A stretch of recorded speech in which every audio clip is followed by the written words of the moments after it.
আচ্ছা তো এখন আমাদের কন্টেন্ট থাকবে হচ্ছে এগুলো, সময় নষ্ট না করি। তো এখন এখানে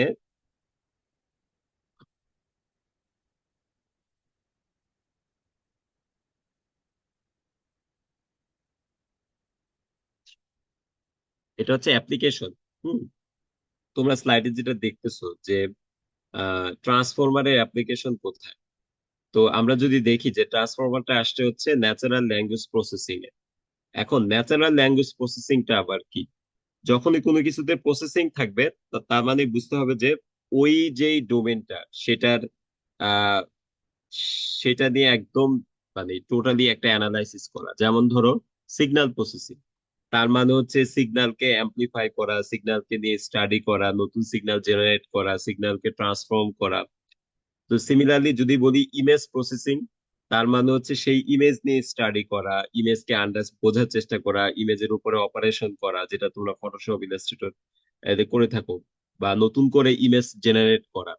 সিমিলারলি ন্যাচারাল ল্যাঙ্গুয়েজ প্রসেসিং মানে হচ্ছে যেখানে আমরা টেক্সট নিয়ে আলোচনা করবো, অর্থাৎ এক ল্যাঙ্গুয়েজ থেকে অন্য ল্যাঙ্গুয়েজের টেক্সট কনভার্ট করা, টেক্সটকে সামারাইজ করা, তারপরে হচ্ছে গ্রামাটিক্যাল ইরোর বের করা, নতুন টেক্সট জেনারেট করা, যেগুলো আমরা চ্যাট জিপিটি দিয়ে করে থাকি। যেমন ধরো অ্যাডোবি ইলাস্ট্রেটর হচ্ছে ইমেজ প্রসেসিং এর একটা টুল, সিমিলারলি চ্যাট জিপিটি হচ্ছে ন্যাচারাল ল্যাঙ্গুয়েজ প্রসেসিং এর একটা টুল। ঠিক আছে? তো এই এই যে ন্যাচারাল ল্যাঙ্গুয়েজের একটা রিভলিউশন, সেটা কিন্তু ট্রান্সফর্মার মাধ্যমে সম্ভব হয়েছে। এর আগেও কিন্তু ছিল রিকারেন্ট নিউরাল নেটওয়ার্ক, বাট তখনও অ্যাকুরেসি এই লেভেল পর্যন্ত আসে নাই যেটা আসলে কমার্শিয়ালি ইমপ্লিমেন্ট করার মতো। আমরা যখন প্রথম ডিপ লার্নিং ডোমেনে পড়াশোনা শুরু করি 2017-18 সেশনে, তখনও কিন্তু এই চ্যাট জিপিটির মতোই টুল ছিল। অর্থাৎ আমরা তখন নতুন সেন্টেন্স জেনারেট করতে দিতাম একটা এলএসটিএম বেসড একটা মডেলকে। সে ধরো যে একটা বিশাল ওয়ার্ক কর্পাসে, তখন সে হচ্ছে যে একই শব্দ বারবার জেনারেট করতো, অথবা একটাও গ্রামাটিক্যালি কারেক্ট সেন্টেন্স জেনারেট করতে পারতো না। কিন্তু যখনই আমরা ট্রান্সফরমারে আসলাম, তার ঠিক কয়েক বছরের মধ্যে এরকম একটা রিভলিউশন হয়ে গেল যে এখন সবাই আমরা মানে এটা একদম রিসার্চ লেভেল থেকে শুরু করে কমার্শিয়াল টুল হয়ে গেছে। এবং এটা একদম মানে ব্রাউজারে গুগল সার্চ যেরকম আবশ্যক, সিমিলারলি চ্যাট জিপিটি বা এই টুল গুলো একদম আবশ্যক হয়ে গেছে।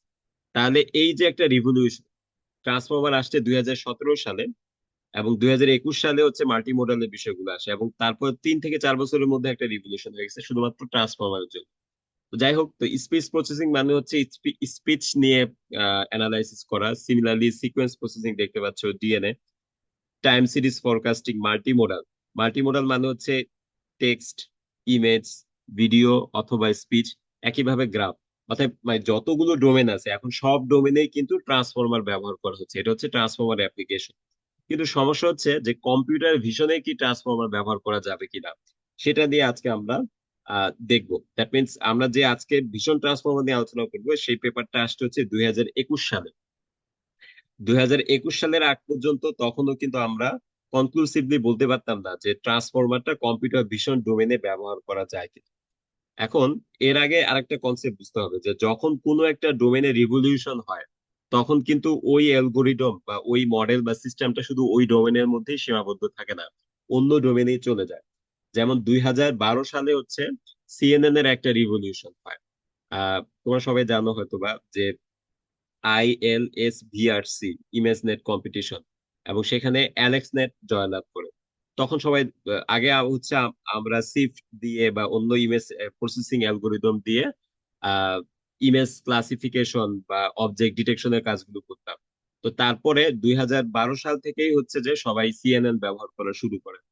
কিন্তু ওই সিএনএন আর কম্পিউটার ভিশনের মধ্যে সীমাবদ্ধ ছিল না, এবং সেই সিএনএন দিয়ে NLP, speech, sequential processing, even time series forecasting এও সিএনএন ব্যবহার করা হতো কিছুদিন আগ পর্যন্ত।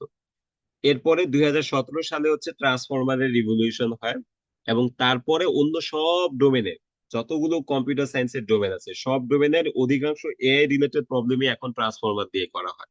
কিন্তু 2021 সালের আগ পর্যন্ত কিন্তু ট্রান্সফরমারটা কম্পিউটার ভিশনে ব্যবহার করা যেত না কিছু লিমিটেশনের জন্য। আমরা সেই লিমিটেশন গুলো এখন শুরুতে দেখি যে এখানে আমরা বলতেছিলাম যে ট্রান্সফরমার হচ্ছে এখন ডিফ্যাক্টো স্ট্যান্ডার্ড। কিন্তু কেন আমরা কম্পিউটার ভিশনে ট্রান্সফর্মার ব্যবহার করতে পারতেছি না সেটা সেটা কারণ বলতেছি। তো তার আগে আরেকটা বিষয়, যে ট্রান্সফরমারটা হচ্ছে আসলে অ্যাটেনশন মডিউলটাকে বেস করে গঠিত। তো সেই অ্যাটেনশনের কনসেপ্টটা কিন্তু বেসিক্যালি সিএনএন থেকেই আসছে। সিএনএন এর দিয়ে যখন আমরা text image to text generation, that is caption generate করতাম, তখন হচ্ছে যে ইমেজটাকে টোটালি রিড করার জন্য কিন্তু অ্যাটেনশনের পেপারটা আসে 2013 সালে, এবং সেখান থেকে 2015-16 সালে তখন অ্যাটেনশন ব্লক হয়। এবং সেই অ্যাটেনশন ব্লকটাকে দিয়েই সম্পূর্ণভাবে যে পেপারটা হয় সেটা হচ্ছে ট্রান্সফর্মার, যেটা এনএলপি তে ফার্স্ট আসে। তো সিএনএন এর সাথে অ্যাটেনশন থাকবে বা সেইভাবে ট্রান্সফর্মার ব্লক থাকবে, এটাই স্বাভাবিক। কিন্তু সিএনএনটাকে টোটালি রিপ্লেস করে, সিএনএন হচ্ছে একটা কালজয়ী অ্যালগোরিদম, সেটা 1970 সাল থেকে সিএনএন এর ব্যবহার হয়ে আসছে। সেই হিস্টোরিক্যালি সমৃদ্ধ এই ক্লাসিক্যাল এই অ্যালগোরিদমটাকে টোটালি রিপ্লেস করে সম্পূর্ণ অ্যাটেনশন বেসড ট্রান্সফর্মার মডেল যে যে আমরা ব্যবহার করতে পারি, সেটা সম্ভব ছিল না তার কিন্তু বেসিক আন্ডারলাইং লিমিটেশনের জন্য, যেটা 2021 সালে এসে আহ গুগল গুগল ব্রেইন হচ্ছে গুগলের সবচেয়ে এটাকে কি বলে অভিজাত রিসার্চ টিম, এবং এটার হেড ছিল প্রফেসর জেফরি হিন্টন, যিনি কিছুদিন গতবার নোবেল পুরস্কার পায়। তো যাই হোক, তো উনার টিম এটা। তো এই টিমই হচ্ছে থেকে 2021 সালে এই পেপারটা আসে। And image is worth 16 by 16 words. তার মানে হচ্ছে ইমেজকে যদি আমরা পিক্সেল ধরে কাজ করি, তাহলে ট্রান্সফরমার দিয়ে করা যাবে না। ইমেজটাকে আমাদেরকে শব্দে কনভার্ট করতে হবে। এখন একটা ছবিকে আবার কিভাবে শব্দে কনভার্ট করবো, তাই না? মানে প্রথম সেন্টেন্সটাই বলতেছে যে একটা যদি কোনো ইমেজ পাও, সেই ইমেজকে তুমি 16 by 16 পিক্সেল নিয়ে সেটাকে একটা শব্দ বা ওয়ার্ডে কনভার্ট করো। এইভাবে করলেই হয়তোবা আমরা ট্রান্সফরমারটা ইমেজ ডোমেনে, দ্যাট ইজ কম্পিউটার ভিশন ডোমেনে ব্যবহার করতে পারবো, আদারওয়াইজ এটা সম্ভব না। আচ্ছা, এখন বলতেছি যে কেন সম্ভব না। এখন দেখো, যখনই আমরা ইমেজ দেখি তখনই কিন্তু ইমেজ হচ্ছে আসলে কিছুই না, একটা ম্যাট্রিক্স, রো এবং কলাম, এবং এগুলো হচ্ছে পিক্সেল ভ্যালু। সেই পিক্সেল ভ্যালু গুলাই যখন কম্পিউটার স্ক্রিন বা মনিটরে আসে তখনই সে বিভিন্ন কালার ধারণ করে, তাই না? Black and white. তারপর যদি 3টা চ্যানেল হয় তাহলে 8 জিবি, তার মানে এটা একটা ইমেজ।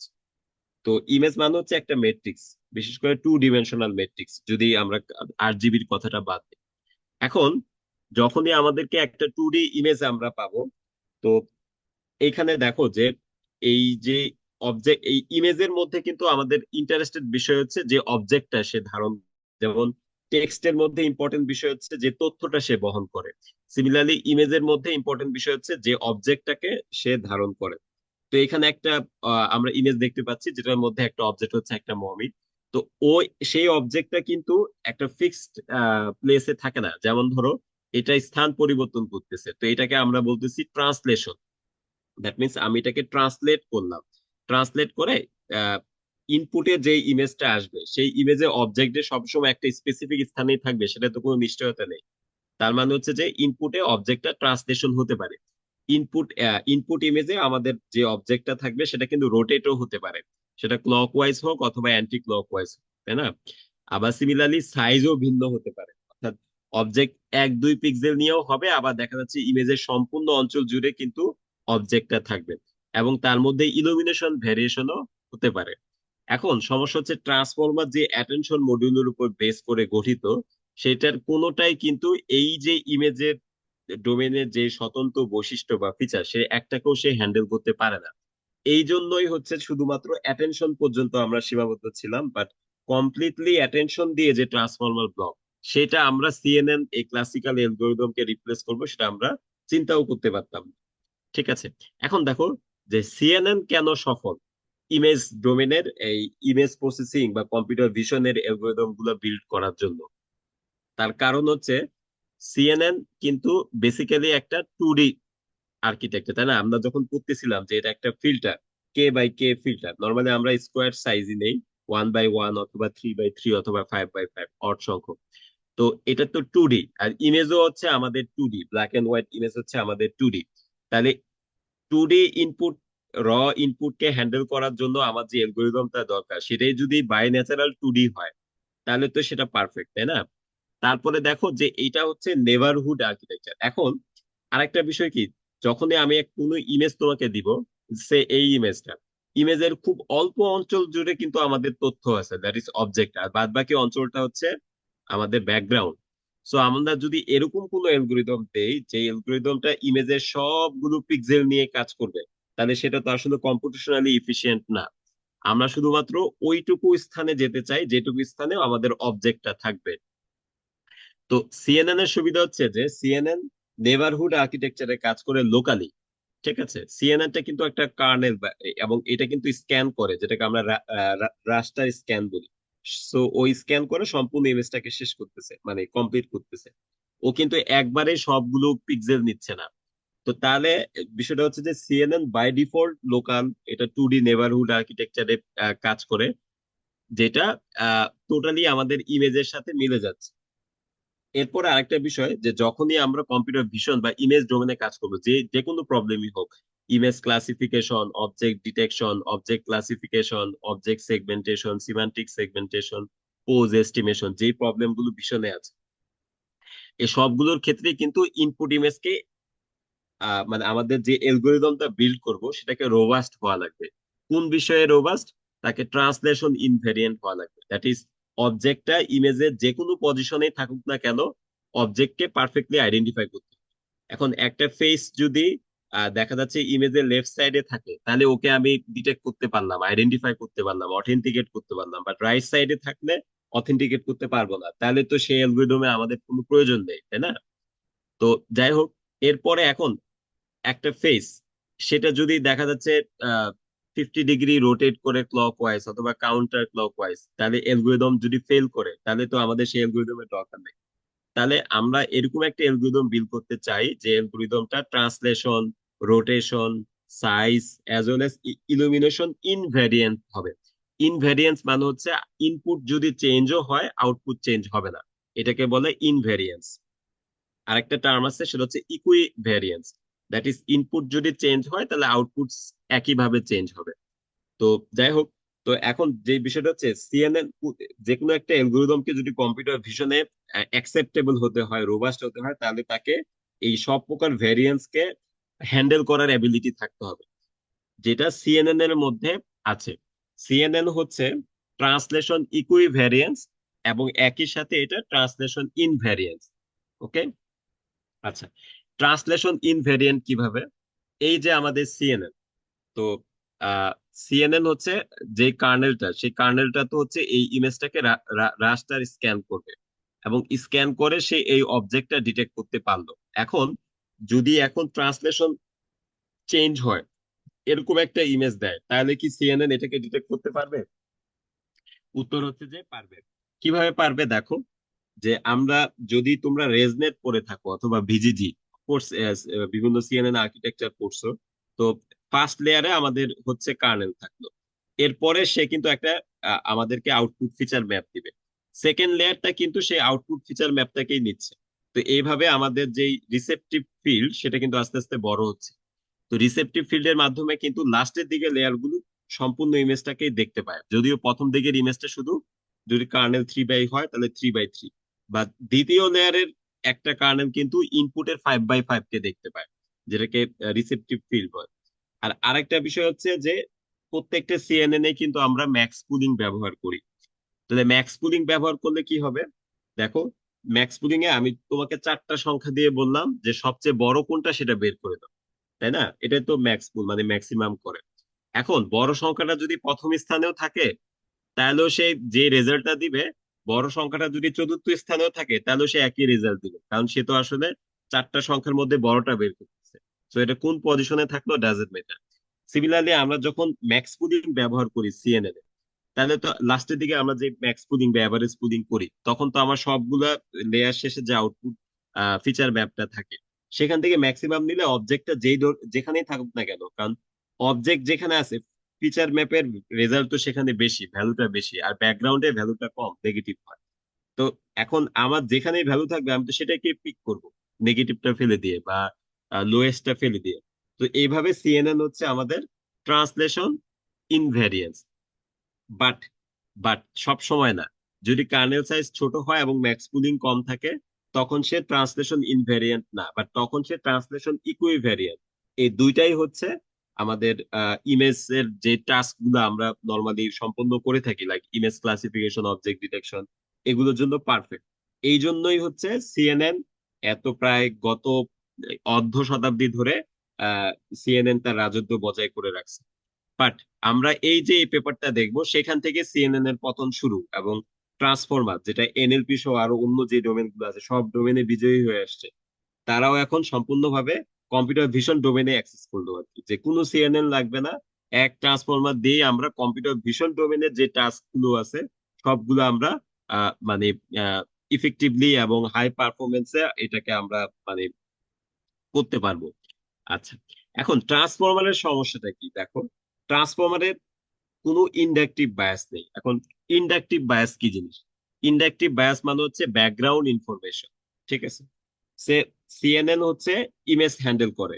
তো যখন তুমি সিএনএন কে কোনো ইমেজের ট্রেনিং সেটে ট্রেন করবা, তখন সে একটা ইমেজ সম্বন্ধে আইডিয়া পায় যে ওকে, আমি যখন ইমেজটা স্ক্যান করব সেরকম একটা অবজেক্ট থাকবে, যে অবজেক্টের ফিচার গুলো হায়ারার্কিয়াল ভাবে আমি আরো লার্ন করব, ক্রমান্বয়ে অ্যাবস্ট্রাক্ট ফিচার, এবং এটার উপর বেস করে আমি পরবর্তীতে ক্লাসিফিকেশন, সেগমেন্টেশন, ডিটেকশন এগুলো করতে পারবো। কিন্তু ট্রান্সফর্মার হচ্ছে বেসিক্যালি তার দুইটা চোখ বন্ধ, সে আসলে অবজেক্ট সম্বন্ধে তার কোনো আইডিয়াই নাই।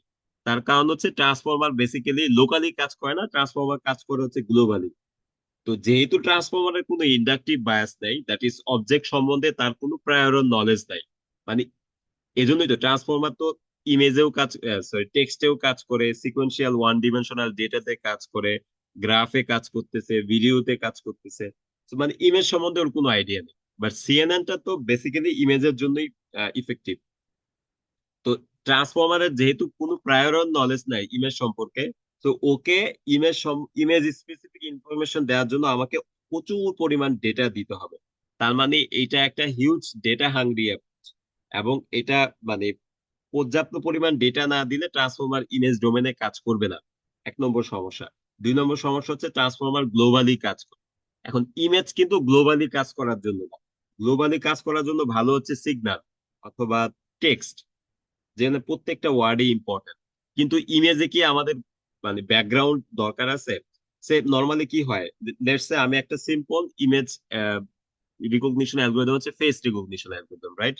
তোমাদের আইফোন বা স্যামসাং এর যারা ফেস অথেন্টিকেট করো, এখন ক্যামেরাটা তুমি সামনেও রাখতে পারো বা পেছনেও রাখতে পারো, যাই হোক একটা ফেস সম্পূর্ণ ব্যাকগ্রাউন্ডের মধ্যে, তাই না? অথবা কারো সেলফি তুললো অথবা কারো পিকচার তুললো, সেখান থেকে সে ফেস গুলো ডিটেক্ট করে দিল। তো বিশাল মনুমেন্ট ব্যাকগ্রাউন্ড, ছোট্ট একটু ফেস দেখা যাচ্ছে, টোটাল ইমেজের 100 ভাগের 1 ভাগ হচ্ছে ফেসটা, অথবা 50 ভাগের 1 ভাগ হচ্ছে ফেসটা।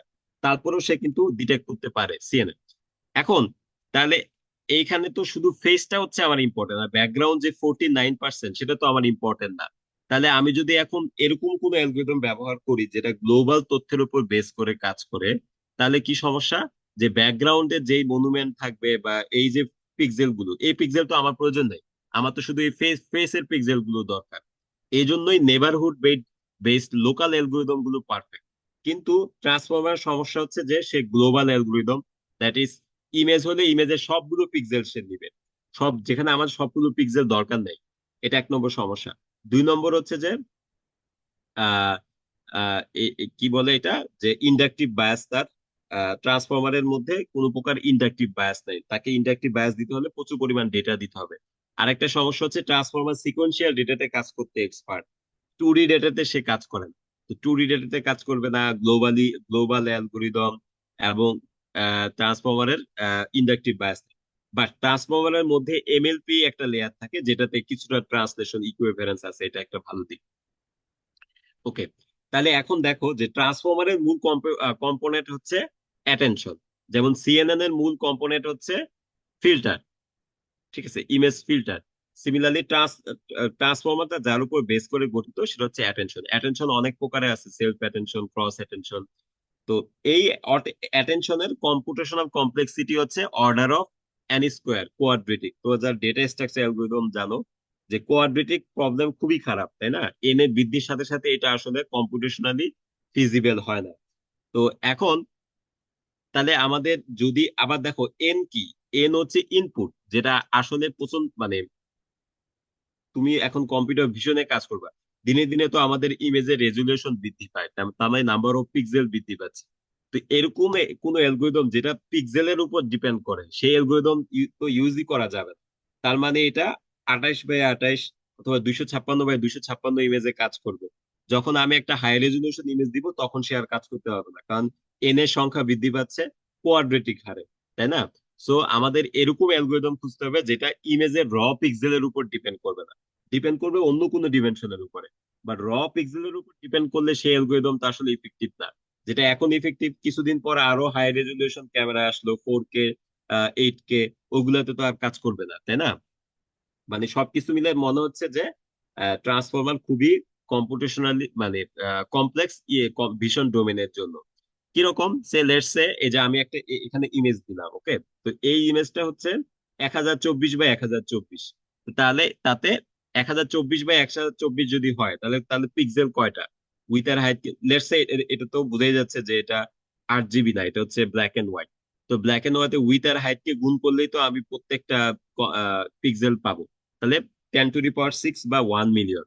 এখন যেহেতু এটার কমপ্লেক্সিটি হচ্ছে অর্ডার অফ এন স্কোয়ার, আর আমাদের যেহেতু 1 মিলিয়ন বা 10⁶ সংখ্যক পিক্সেল আছে, তাহলে সেলফ অ্যাটেনশনের কমপ্লেক্সিটি হবে 10⁻²২। মানে হচ্ছে 10⁻²২ কত, 1 ট্রিলিয়ন।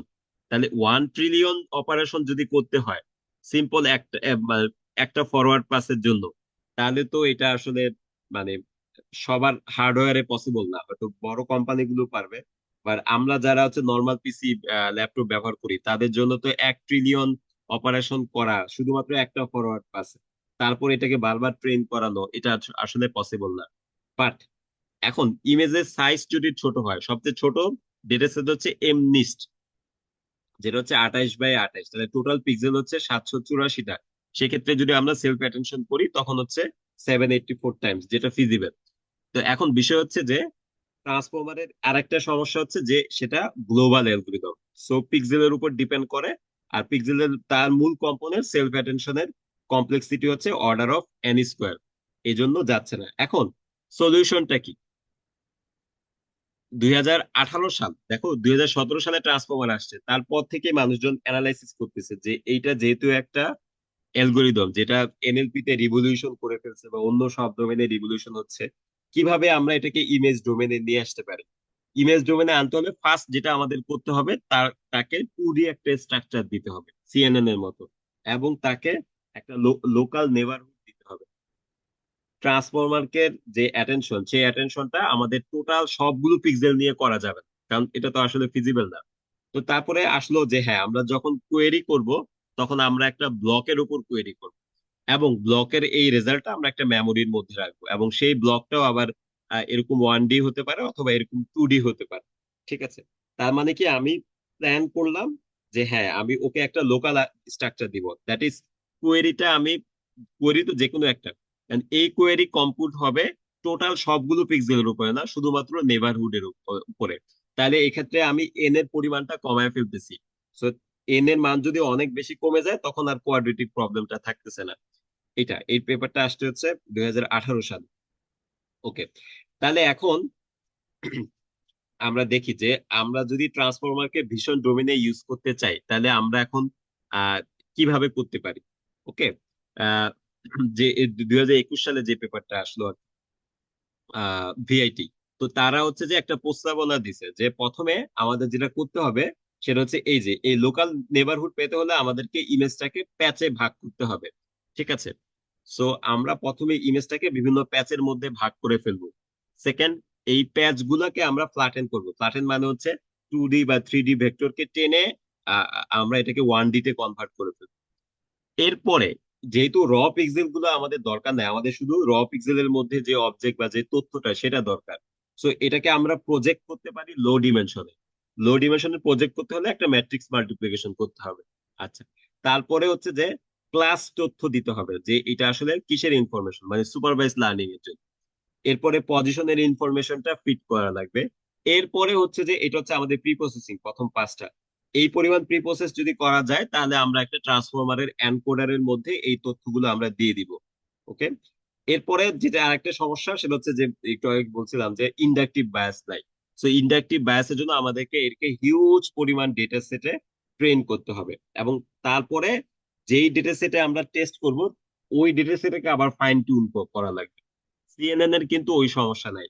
সিএনএন এ আমরা র ইমেজ দিতে পারি, এত প্রি প্রসেসিং করার দরকার হয় না। সিএনএন এ আমরা কখনো প্রি ট্রেন করার দরকার হয় না, শুধু ট্রেন করলেই হয়। সিএনএন এ ইভেন ফাইন টিউনও করার দরকার হয় না। কিন্তু এটা অনেকটা জোর করে ট্রান্সফরমারটাকে ভীষণ ডোমেনে ব্যবহার করা হচ্ছে। কারণ 2000 ওই সময় চিন্তা ছিল যদি আমরা সাকসেসফুলি ট্রান্সফরমারটাকে ভীষণ ডোমেনে নিয়ে আসতে পারি, তাহলে পরবর্তীতে এটাতে আরো কাজ করে তখন ট্রান্সফরমারের ট্রু এনার্জিটা কিন্তু আমরা এক্সপ্লোর করতে পারবো, এবং পরবর্তীতে 2022-23 সালের দিকে তখন সিএনএন একদম মানে সারপ্রাস করে ফেলছে ট্রান্সফরমার। বাট ওই সময় আমরা যে পেপারটা নিয়ে আলোচনা করতেছি 2021 সালের প্রথম পেপার, তো তারাই হচ্ছে যে অনেকটা মানে গুগলের রিসার্চ অনেকটা কি বলে অনেকটা নিজেদের চেষ্টায় উদ্যোগে অনেকটা মানে ফিজিবল না, তারপরও তারা ট্রান্সফরমারটাকে ভীষণ ডোমেনে তারা ব্যবহার করলো। সেটা আমরা দেখবো। ওকে, তাহলে এখন আমরা অ্যালগরিদমটা দেখি যে ইমেজটাকে আমরা প্যাচে ভেঙে ফেলতেছি। ওকে, প্যাচ করে তারপরে আমরা একটা প্রজেকশন লেয়ারে দিচ্ছি। প্রজেকশন মানে হচ্ছে ম্যাট্রিক্স মাল্টিপ্লিকেশন। এরপরে আমরা তাতে ক্লাসের ইনফরমেশন দিচ্ছি এবং সেই সাথে দেখো একটা ইমেজ। ওকে, এটা আমরা প্যাচে ভাগ করে ফেললাম একটা সিকোয়েন্সিয়ালি। এরপরে আমরা এটাকে ফ্ল্যাটেন করলাম। ফ্ল্যাটেন মানে হচ্ছে যেই ডিমেনশনই হোক এটাকে টেনে ওয়ান ডিমেনশন করা। এবং তারপরে এই যে প্যাচ গুলো আছে প্যাচের মধ্যে আমরা ক্লাসের ইনফরমেশন দিব এবং পজিশনের ইনফরমেশনটা তাতে আমরা অ্যাড করব। এইটুকু হচ্ছে প্রি প্রসেসিং। তারপরে আমরা ট্রান্সফরমারের এনকোডারের মধ্যে দিয়ে পাস করব। এনকোডার থেকে যে ক্লাসের যে এমবেডিংটা আসবে সেটা আমরা নর্মাল ক্লাস সফটম্যাক্স লেয়ারের মতো দিয়ে এটাকে দিয়ে আমরা ক্লাসিফিকেশন করব। এই হচ্ছে 21 সালে যে ভিআইটি তাদের স্টেপ গুলা, যে কিভাবে আমরা ট্রান্সফরমার থেকে কম্পিউটার ভিশন বা ইমেজ ডোমেনে আমরা ব্যবহার করতে পারি, এবং এটাই ছিল একটা রিভলিউশনারি কাজ। এরপরে আরো প্রচুর পেপার আসছে, বিশেষ করে ক্লিপ। সেই ক্লিপটা এই পেপারটার উপর বেস করে আসছে। তোমরা যে কি যেন ইমেজ জেনারেট করো, কি কি যেন অ্যালগরিদমটার নাম, ডালি। হ্যাঁ, ডালি যেটা, সেই ডালি আসছে বেসিক্যালি ক্লিপের আপডেট ভার্সন। ক্লিপটা হচ্ছে এই ভিআইটির আপডেট ভার্সন। সো ডালি ডালি পুরোটাই হচ্ছে এই ক্লিপের উপর বেস করে তৈরি। যাই হোক, আমরা আজকে জেনারেটিভ নিয়ে আলোচনা করব। জেনারেটিভ মানে হচ্ছে যেখানে আমরা ডেটা পয়েন্ট জেনারেট করতে পারি লাইক টেক্সট অথবা ইমেজ। আমাদের আজকের আলোচনা হচ্ছে ডিসক্রিমিনেটিভ, মানে ক্লাসিফিকেশন, অবজেক্ট ডিটেকশন, এটা। তো যাই হোক, এই 21 সালের এই পেপারটা অনেকটা মানে হিউজ ট্রেনিং করে ওরা চেক করে দেখছে ট্রান্সফরমারটাকে ইমপ্লিমেন্ট করা যায় কিনা।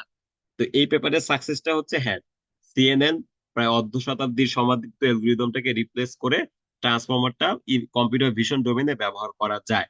এবং তার পরবর্তীতে ট্রান্সফরমার এখন সম্পূর্ণভাবে কম্পিউটার ভিশনের অন্য সব অ্যালগরিদমকে রিপ্লেস করে ফেলছে, এক্সেপ্ট 3D কম্পিউটার ভিশন বাদে। আচ্ছা, যাই হোক, তাহলে আমরা একটু আসি যে আমরা কিভাবে এইটা করা যায়। ইনফ্যাক্ট যারা তোমরা সিএনএন বুঝতে পারছো, তাদের যদি অ্যাটেনশন সম্বন্ধে ধারণা থাকে তাহলে এই পেপারটা বোঝা বা এই ট্রান্সফরমারের বিষয়টা বোঝা আরো বেশি সহজ হবে সিএনএন এর তুলনায়। ঠিক আছে, সিএনএন এর কার্নেলের বিষয়গুলো থেকে এটা বেশি আরো সহজ। ওকে, তাহলে আমরা দেখি লেটস সে আমাদের একটা ইমেজ আছে। ওকে, তাহলে এই ইমেজের উইথ এবং হাইট হচ্ছে 224 বাই 224। চ্যানেলের সংখ্যা আমরা ভুলে যাই। ওকে, লেটস সে চ্যানেল 1। ওকে, এটা একটা ব্ল্যাক এন্ড হোয়াইট ইমেজ অথবা গ্রে স্কেল ইমেজ। তাহলে ফার্স্টে আমাদের যেটা করণীয় সেটা হচ্ছে যে লোকাল নেবারহুড দরকার। তো আমরা ফুল ইমেজটাকে ব্যবহার করতে পারবো না। ফুল ইমেজটা ব্যবহার করলে পিক্সেল, তখন order of N square, N হয়ে যাবে পিক্সেল সংখ্যা, যেটা আসলে ফিজিবল না। তো এটাকে আমরা যদি ভাঙতে চাই তাহলে পেপারটা কি ছিল, যে an image is worth 16 by 16 words. তার মানে হচ্ছে যে এই কথাটা কিভাবে আসছে, অনেক সময় বলে না যে an image is worth 1,000 words। তার মানে একটা ছবি হচ্ছে প্রায় 1,000টা ওয়ার্ডের প্যারাগ্রাফ থেকেও বেশি তথ্য বহন করে। সিমিলারলি ওই ওই যে প্রভাবটা, সেই প্রভাবটাকে নিয়ে ওরা বলছে 16 বাই 16 ওয়ার্ডস। তার মানে বেসিক্যালি এখান থেকে একটা ক্লু দিচ্ছে যে তুমি যখনই কোনো ইমেজ পাবা, সবচেয়ে অপটিমাল এবং ইফিশিয়েন্ট ওয়ে হচ্ছে এটাকে 16 বাই 16 প্যাচে ভাগ করা। ঠিক আছে, এখন এই যে 224 যদি আমাদের লেন্থ হয়, এটাকে যদি আমি 16টা করে মানে টুকরা করি, তাহলে টোটাল কয়টা টুকরা হবে? 14টা। ঠিক আছে, দেখো এই যে আমরা এখানে 14টা টুকরা করলাম, যেখানে প্রত্যেকটা টুকরার লেন্থ হচ্ছে 16 উইথ বরাবর, সিমিলারলি হাইট বরাবরও হচ্ছে 16। তার মানে আমরা যদি 224 বাই 224 একটা ইমেজকে 14 বাই 14 করি, তাহলে প্রত্যেকটা প্যাচের সাইজ হবে 16 বাই 16। ঠিক আছে, এখন যদি ইমেজ আমাদের 256 বাই 256 হতো, তাহলে 16 বাই 16 প্যাচ করতে হলে আমাদের তখন জাস্ট ভাগ করলেই হবে, 256 বাই 16 কত, 16। তখন আমরা হতো 16 মানে 16টা করে ইয়ে পাইতাম, প্যাচ পাইতাম, যে কোন দুই সাইডে। তো যাই হোক, তাহলে আমরা প্যাচ করে এটাকে ভাগ করে ফেললাম। তাহলে এখন কি করতে হবে, যে কোনো একটা র্যান্ডমলি প্যাচ আমরা নেই। তো আমরা এই প্যাচটা নিলাম, ঠিক আছে। এটা হচ্ছে একটা টুকরা, যে জাস্ট সিম্পলি 16 বাই 16, 16 বাই 16 করে প্যাচ সাইজ নিচ্ছি। 16 বাই 16 প্যাচ সাইজ পাওয়ার জন্য 224 বাই 224 কে আমাদের 14 বাই 14টা করে প্যাচ নেওয়া লাগতেছে, মানে টুকরা করা লাগতেছে। এখন এই যে স্প্লিট, এই স্প্লিট বা এই টুকরাকে, এখন এটা তো হচ্ছে 16 বাই 16 বাই 3, তাহলে টোটাল পিক্সেল কয়টা আছে, 16 বাই 16 গুণ করলে হয় 256, আর তিনটা চ্যানেল যদি হয় তাহলে 768। এখন এই 3 ডিমেনশনাল ম্যাট্রিক্সটাকে টেনে আমি এখন 1 ডিমেনশন করে ফেলবো। ঠিক আছে, তাহলে 768টা পিক্সেল যখন 16 বাই 16 বাই 3 ছিল, এটাকে টেনে করলে আমি তখন 768টা পাচ্ছি। এখন এটা হচ্ছে আমাদের র পিক্সেল ভ্যালু, র ডেটা। এই ডেটাটাকে আমরা এখন প্রজেক্ট করব। যখন কোনো কিছুকে ম্যাট্রিক্স মাল্টিপ্লাই করা হয় তাহলে সেটাকে বলা হয় প্রজেকশন। ঠিক আছে, তো এটাকে আমরা যদি প্রজেক্ট করি, দ্যাট ইজ ম্যাট্রিক্স মাল্টিপ্লাই করি, তাহলে আমরা হচ্ছে যে একটা প্যাচ এমবেডিং পাচ্ছি। তার আগে ছিল র পিক্সেল, এখন পাচ্ছি হচ্ছে এমবেডিং। আচ্ছা, তাহলে এই যে এই ম্যাট্রিক্সটা আবার কোত্থেকে আসলো, এটাই হচ্ছে লার্নেবল ম্যাট্রিক্স, যেটা ব্যাক প্রোপাগেশনের মাধ্যমে লার্ন করবে। আচ্ছা, এখন এই ম্যাট্রিক্সের সাইজ কত, দেখো যে এই যে এইখানে আমরা যেহেতু 16 বাই 16 পিক্সেল নিচ্ছি এবং তিনটা চ্যানেল 768, এটা একটা কলাম ভেক্টর, তাই না? সো এটার সাইজ হচ্ছে 1/768। আর আউটপুটও আমাদের দরকার হচ্ছে, সরি, 768/1, আউটপুটও আমাদের দরকার হচ্ছে 768/1। তাহলে 768/1 কে কত দ্বারা গুণ করলে 768/1 আসবে, 768/768, জাস্ট সিম্পল ম্যাট্রিক্স মাল্টিপ্লিকেশন। তাহলে এই সংখ্যক আহ আহ, প্রথমে আমরা র্যান্ডমলি ইনিশিয়ালাইজ করব, এবং তারপরে আস্তে আস্তে ব্যাক প্রপাগেশনের মাধ্যমে এই লিনিয়ার প্রজেকশনটা লার্ন করব। এখন আমরা নিউরাল নেটওয়ার্কের লিনিয়ার প্রজেকশন কিভাবে ইমপ্লিমেন্ট করি, একটা ফুললি কানেক্টেড লেয়ারের মাধ্যমে, রাইট? যদি ফুলি কানেক্টেড লেয়ার কি থাকে, ডাব্লু আর হচ্ছে বি। বি মানে হচ্ছে বেস, আর ডাব্লু মানে হচ্ছে ওয়েট ম্যাট্রিক্স। বেসটা 0 করে দিলে কিন্তু বেসিক্যালি একটা ফুললি কানেক্টেড লেয়ার বা একটা ডেন্স লেয়ার হচ্ছে ইনপুটের সাথে ম্যাট্রিক্স মাল্টিপ্লাই হয়, যেটাকে আমরা প্রজেকশন বলতে পারি লিনিয়ার অ্যালজেব্রা ভাষ্য মতে। ওকে, তাহলে আমরা একটু ডিমেনশন গুলো দেখে নেই। যে শুরুতে আমাদের ইমেজ ছিল 224 বাই 224, যেটা একটা স্ট্যান্ডার্ড সাইজ। আচ্ছা, আর এই পেপারটা বলতেছে যে প্যাচ সাইজ অবশ্যই নিতে হবে 316 বাই 16। এখন 16 বাই 16 করে যদি টুকরা নেই, তাহলে এই 224 বাই 224 ইমেজটাকে যদি ভাগ করি, তাহলে আমরা 14 বাই 14 আহ টুকরা পাচ্ছি। এটাকে যদি আমরা এখন ইয়ে করি, টোটাল স্প্লিট বা টুকরা সংখ্যা গুনি, তাহলে আমাদের স্প্লিট হচ্ছে 96টা প্যাচ, যেখানে প্রত্যেকটা প্যাচ হচ্ছে 3/16 বাই 16। এবং এটাকে আমরা যদি টেনে 1 ডিমেনশন করি বা ফ্ল্যাটেন করি, তাহলে 768 ডিমেনশন পাচ্ছি। আশা করি এইটুকু ক্লিয়ার। ওকে, এটা যদি কোডে ইমপ্লিমেন্ট করতে হয় 2-3 লাইনের কোড হবে সর্বোচ্চ পাইথনে। ওকে, তাহলে আমাদের একটা ইমেজ ছিল এবং সেই ইমেজটাকে আমরা এখন প্যাচে বিভক্ত করলাম। আচ্ছা, এইখানে একটা কথা বলা ভালো, সেটা হচ্ছে যে এই যে ট্রান্সফরমার, আমি একটু আগে বলতেছিলাম যে ট্রান্সফরমার কিন্তু সিএনএন এর মতো না, ও ও হচ্ছে গ্লোবালি কাজ করে। তো গ্লোবালি প্রবলেম সলভ করার জন্য আমরা প্যাচে ভাগ করলাম। এখন দ্বিতীয় আরেকটা সমস্যা, সেটা হচ্ছে যে সে পারমুটেশন ইকুইভ্যারিয়েন্ট। পারমুটেশন কি জিনিস, যেটা ইন্টারমিডিয়েটে পড়ে আসছো, পারমুটেশন কম্বিনেশন, দ্যাট ইজ এটাকে শাফল করে কাউন্ট করা। এখন সিএনএন হচ্ছে যেহেতু ও রাস্টার স্ক্যান করে টপ লেফট কর্নার থেকে বটম রাইট কর্নার পর্যন্ত, সেভাবে তো ফিল্টারে আউটপুট ম্যাপটা পাচ্ছি। আর ও কাজ করে হচ্ছে, ট্রান্সফর্মার কাজ করে হচ্ছে প্যাচ নিয়ে। সেই প্যাচের আবার সিকোয়েন্সটা তার তার কাছে ইম্পর্টেন্ট না। তো তুমি যদি ইনপুট হিসাবে এরকম একটা ইমেজ দাও অথবা এরকম একটা ইমেজ দাও, ট্রান্সফর্মারের কাছে দুইটাই সেম। কিন্তু আমাদের জন্য এটা তো অনেক বড় একটা বিষয়। কারণ দেখা যাচ্ছে যে এরকমও প্রবলেম হতে পারে যে ওকে, একজন মানুষের রোটেশন অ্যাঙ্গেল বা পোজ অ্যাঙ্গেল এস্টিমেট করো, তাই না? বিশেষ করে ফেসের পোস্ট এস্টিমেট ক্যালকুলেট করা খুবই ইম্পর্টেন্ট। অথবা মিলিটারি ভেহিকেল, একটা মিসাইল আসতেছে, সেই মিসাইলের প্রজেকশন বের করো, তার মানে তোমার এটাকে কি বলে, পোজ, রোটেশন, ইয়। তো তাহলে এখন যদি এরকম শাফল করে দেয়, আর ট্রান্সফরমার যদি দুটাকে একই মনে করে, তাহলে তো আর মানে বিষয় হচ্ছে যে ইমেজ ইমেজের অনেক ইম্পর্টেন্ট প্রপার্টি ট্রান্সফরমারের মাধ্যমে আমরা মানে ডিস্টর্টেড হয়ে যাচ্ছে। সো এই দুইটাকে একই করতে দেয়া যাবে না। তো সেক্ষেত্রে আমাদের কি করতে হবে? আমাদেরকে প্রত্যেকটা প্যাচ যে পজিশনে আছে সেই পজিশনের একটা তথ্য ওই ট্রান্সফরমারের মধ্যে আমাদেরকে দিয়ে দিতে হবে। এই থেকে আসছে পজিশন এমবেডিং। সিএনএন এ পজিশন এমবেডিং দেওয়ার প্রয়োজন হয় না, কারণ সিএনএন তো টপ লেফট কর্নার থেকে বটম রাইট কর্নার পর্যন্ত সে এরকম রাস্তা স্ক্যান করে আসছে। তো তার জন্য মানে ইনপুটও 2D, আউটপুটও 2D। সো সে কিন্তু স্পেশিয়াল ইনফরমেশনটা প্রিজার্ভ করে। আর ট্রান্সফরমারে আমরা হচ্ছে যে 2D টাকে ফ্ল্যাটেন করে সিকোয়েন্সিয়াল ডেটা 1D ডেটার মতো করে দিচ্ছি। তো ও কিন্তু এই কি বলে, পারমুটেশন ইকুইভ্যারিয়েন্ট, তার মানে ইনপুট আর আউটপুটের পারমুটেশন চেঞ্জ হয়ে গেল, সরি, ইনপুটের মধ্যে ভ্যারিয়েশন আসলেও আউটপুটে কিন্তু সিমিলার ভ্যারিয়েশন আসে। কিন্তু আমরা চাই যে আউটপুটটা যেন ধরতে পারে যে ইনপুটের সাথে আউটপুটের যে মানে ভ্যারিয়েশনটা হচ্ছে। তো এই জন্য আমরা হচ্ছে যে তথ্যটা দিয়ে দিতে চাই। তো সেটা এখন আমরা কিভাবে দিব? একটা ওয়ে হতে পারে এই যে প্যাচের যে এমবেডিং 1D, তো আগে আমরা দেখে দেখে আসলাম যে 768 ডিমেনশন, সেটার সাথে তার পজিশনের একটা তথ্য আমি অ্যাড করে দিব। কিভাবে? যে এটা প্রথম প্যাচ, এটা 2, এটা 3, এটা 4। এখন প্রথম প্যাচ যদি হয়, তার মানে কি সংখ্যা 1। And আমি তো 768 ডিমেনশন একটা ভেক্টরের সাথে শুধু এক যোগ করতে পারি না। তাহলে এখন কি করতে হবে? এই যে এক অথবা 2 অথবা 3, এই সংখ্যাটাকে আমরা একটা ফাংশনের মধ্য দিয়ে পাস করি, যে ফাংশনটা আমাকে 768 ডিমেনশনের একটা এমবেডিং দিবে। তাহলে এই এমবেডিংটা শুধু 1, এই এমবেডিংটা শুধু 2, এটা শুধু 3। তখন আমরা যদি অ্যাড করে দেই তাহলে এটা পারফেক্ট, তাই না? এটা আর কি।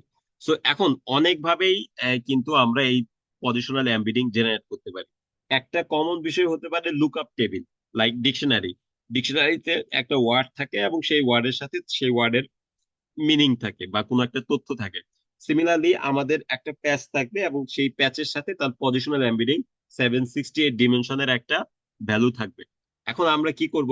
লেটস সে এটা প্যাচ 2, তাহলে এই প্যাচের রটাকে আমরা লিনিয়ার প্রজেকশন করে ফ্ল্যাটেন করে লিনিয়ার প্রজেকশন করলাম, তাহলে এটা হচ্ছে আমাদের 768 প্যাচ এমবেডিং। এখন এটা যাতে ইকুইভ্যালেন্ট মানে পারমুটেশন ইকুইভ্যালেন্ট না হয়, সেজন্য আমাদেরকে এটাতে পজিশনের তথ্য দিতে হবে। আমরা একটা লুকআপ টেবিল থেকে 2 এর জন্য এমবেডিং কত সেটা নিয়ে আসলাম। এবার দুইটা এমবেডিং এ যদি 768 ডিমেনশন হয়, তাহলে এই আমরা প্লাস করতে পারি। এই প্লাস মানে হচ্ছে নিউমারিক্যাল এডিশন, একবার ডিরেক্ট যোগ, কনকাটিনেশন না, এটা যোগ। তো যোগ হয়ে গেলে আমরা নতুন একটা 768 ডিমেনশন পাবো। ঠিক আছে? এখন অনেক ভাবে কিন্তু এই পজিশন এমবেডিং জেনারেট করা যায় এবং পেপারে বিস্তারিত দেওয়া আছে, বাট এটা একটু অ্যাডভান্স লেভেলের। এটা তোমাদের এখন না জানলেও হবে। বাট শুধু এইটুকু জানো যে মানে অনেক প্রকারের হয়, 1D পজিশন এমবেডিং হয়, 2D হয়। তো ওরা ওইখানে 2D পজিশন এমবেডিং করে সাইন এবং কার্ভ দিয়ে। এটা আসলে একচুয়ালি এখন না জানলেও হচ্ছে।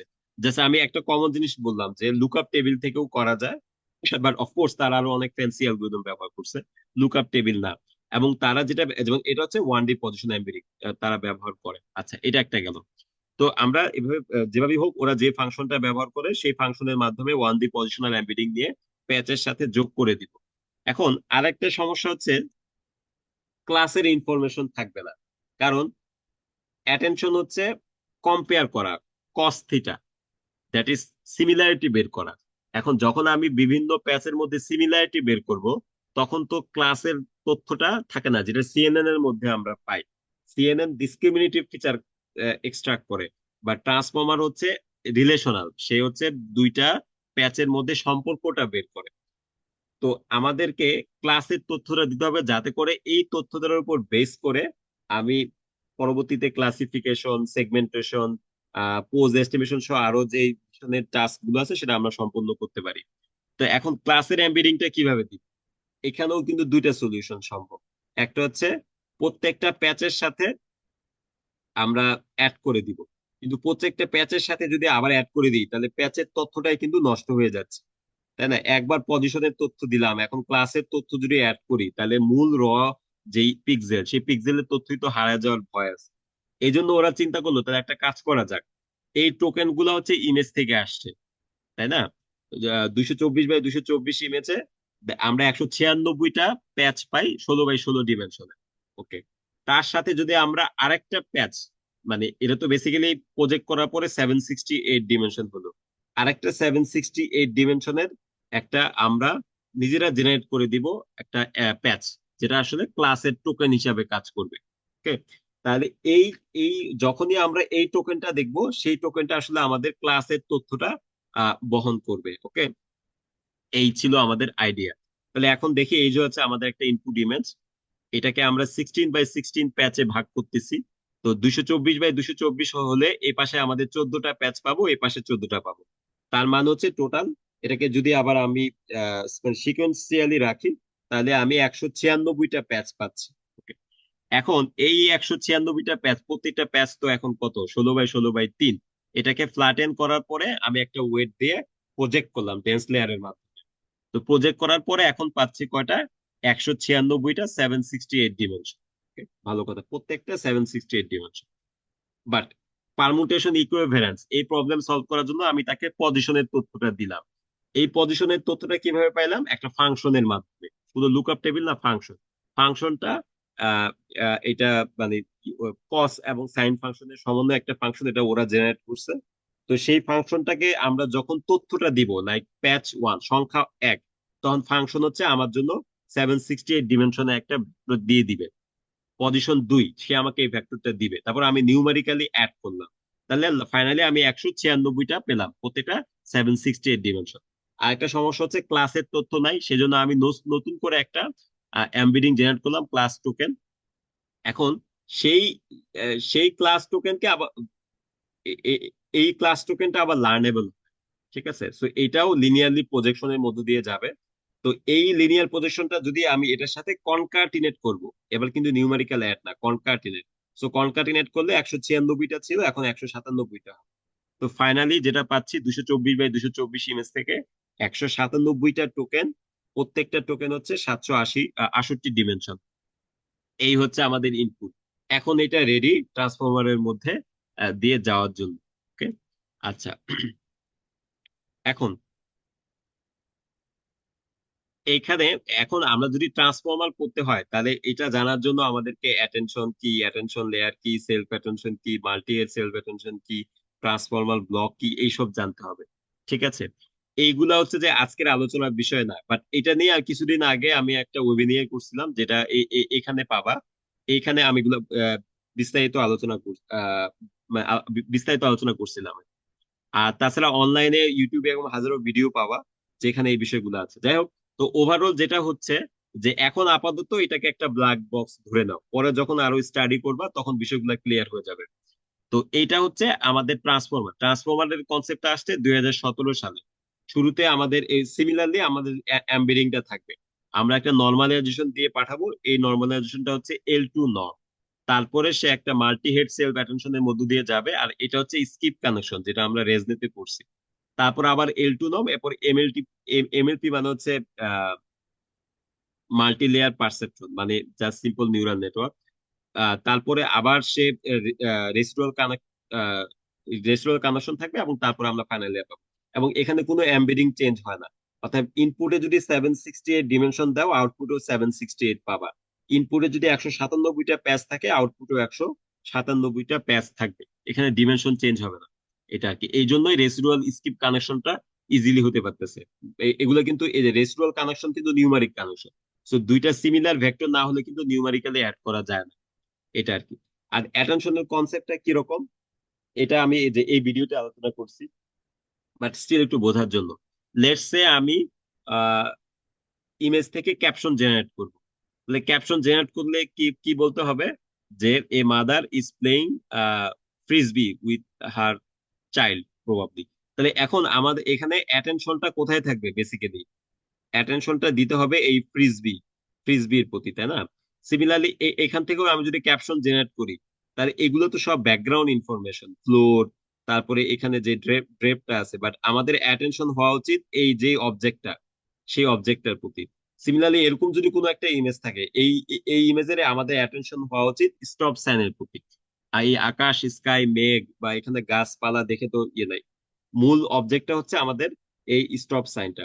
সিমিলারলি এটাই হচ্ছে অ্যাটেনশন, যে কোথায় তাকানো লাগবে, তাই না? তুমি যখন একটা বই দেখো, অথবা একটা পেপার দেখো, অথবা কোনো ন্যাচারাল সিনারি দেখো, তোমার অ্যাটেনশন থাকে সবচেয়ে সুন্দর বা মানে তোমার টার্গেটেড বস্তুর দিকে। আশেপাশে কি হইতেছে সেটা দেখার দরকার নেই। তো আবার এটা হচ্ছে ইমেজ ক্যাপশনিং এর জন্য।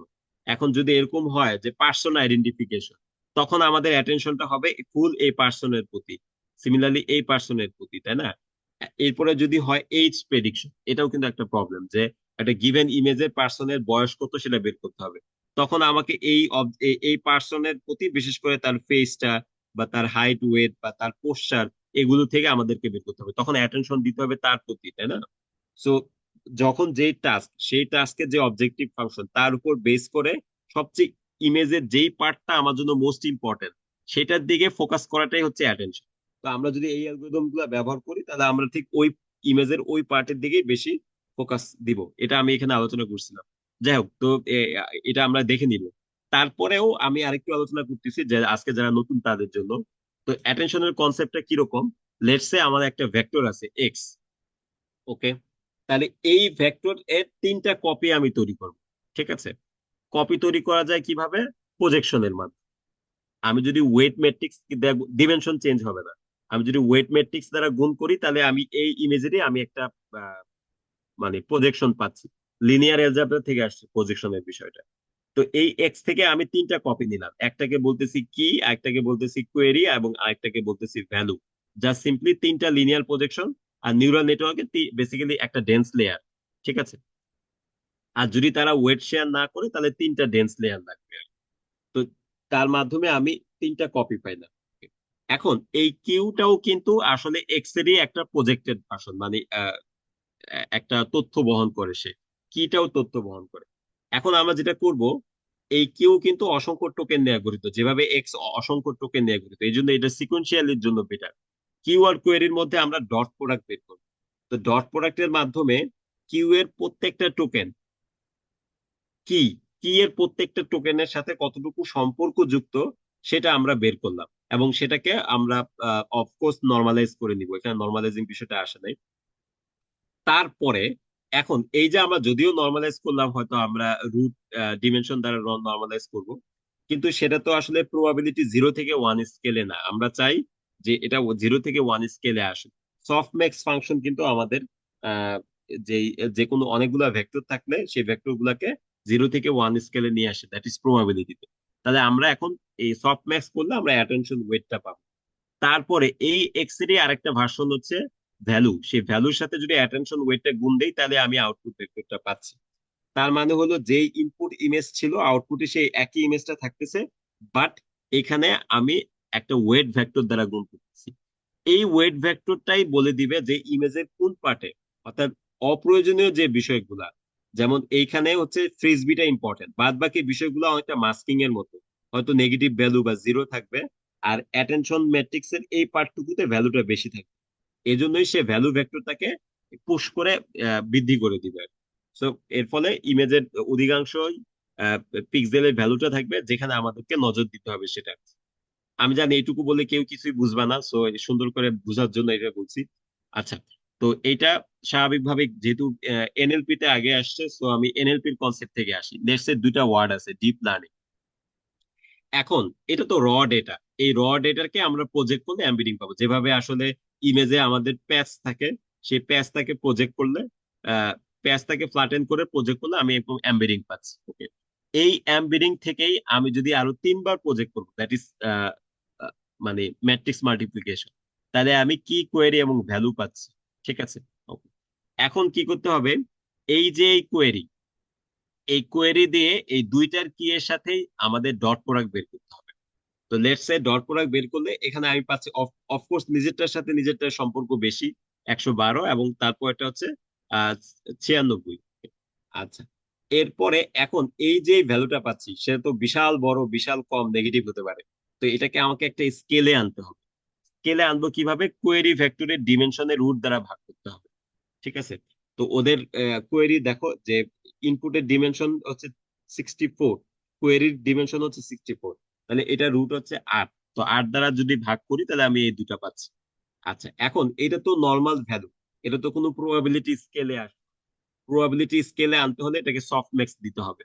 আচ্ছা, এটার সাথে আরো অনেক বড় একটা সেন্টেন্স ছিল, জাস্ট এই ছোট্ট একটু পার্ট কেটে নিয়ে আসছি। সো একদম 14, 12, 9, 10, 11 এরকম অনেক কিছু ছিল। তো এটাকে আমরা যদি সফটম্যাক্স করি তাহলে দেখা যাচ্ছে যে এই ওয়ার্ডের জন্য 0.88, 88% হচ্ছে প্রবাবিলিটি, আর এটা হচ্ছে 12%। এই যে এই সফটম্যাক্স এটাই হচ্ছে আমাদের অ্যাটেনশন ওয়েট। এই যে দেখো, এই যে এ মান হচ্ছে অ্যাটেনশন ওয়েট, তার সাথে ভ্যালুটা গুণ করে দিলে হচ্ছে যে আমি এই যে ইনপুট ছিল সেটা আপডেটেড জিটা পাচ্ছি। ঠিক আছে? আচ্ছা, এটা তো গেল এই কোয়েরির জন্য। সিমিলারলি এই কোয়েরির জন্য আবার আমাদেরকে দুই কি এর সাথে গুণ করে তারপরে আবার আগানো হয়। তো এইভাবে আগালে এটা এরকম হয় আর কি।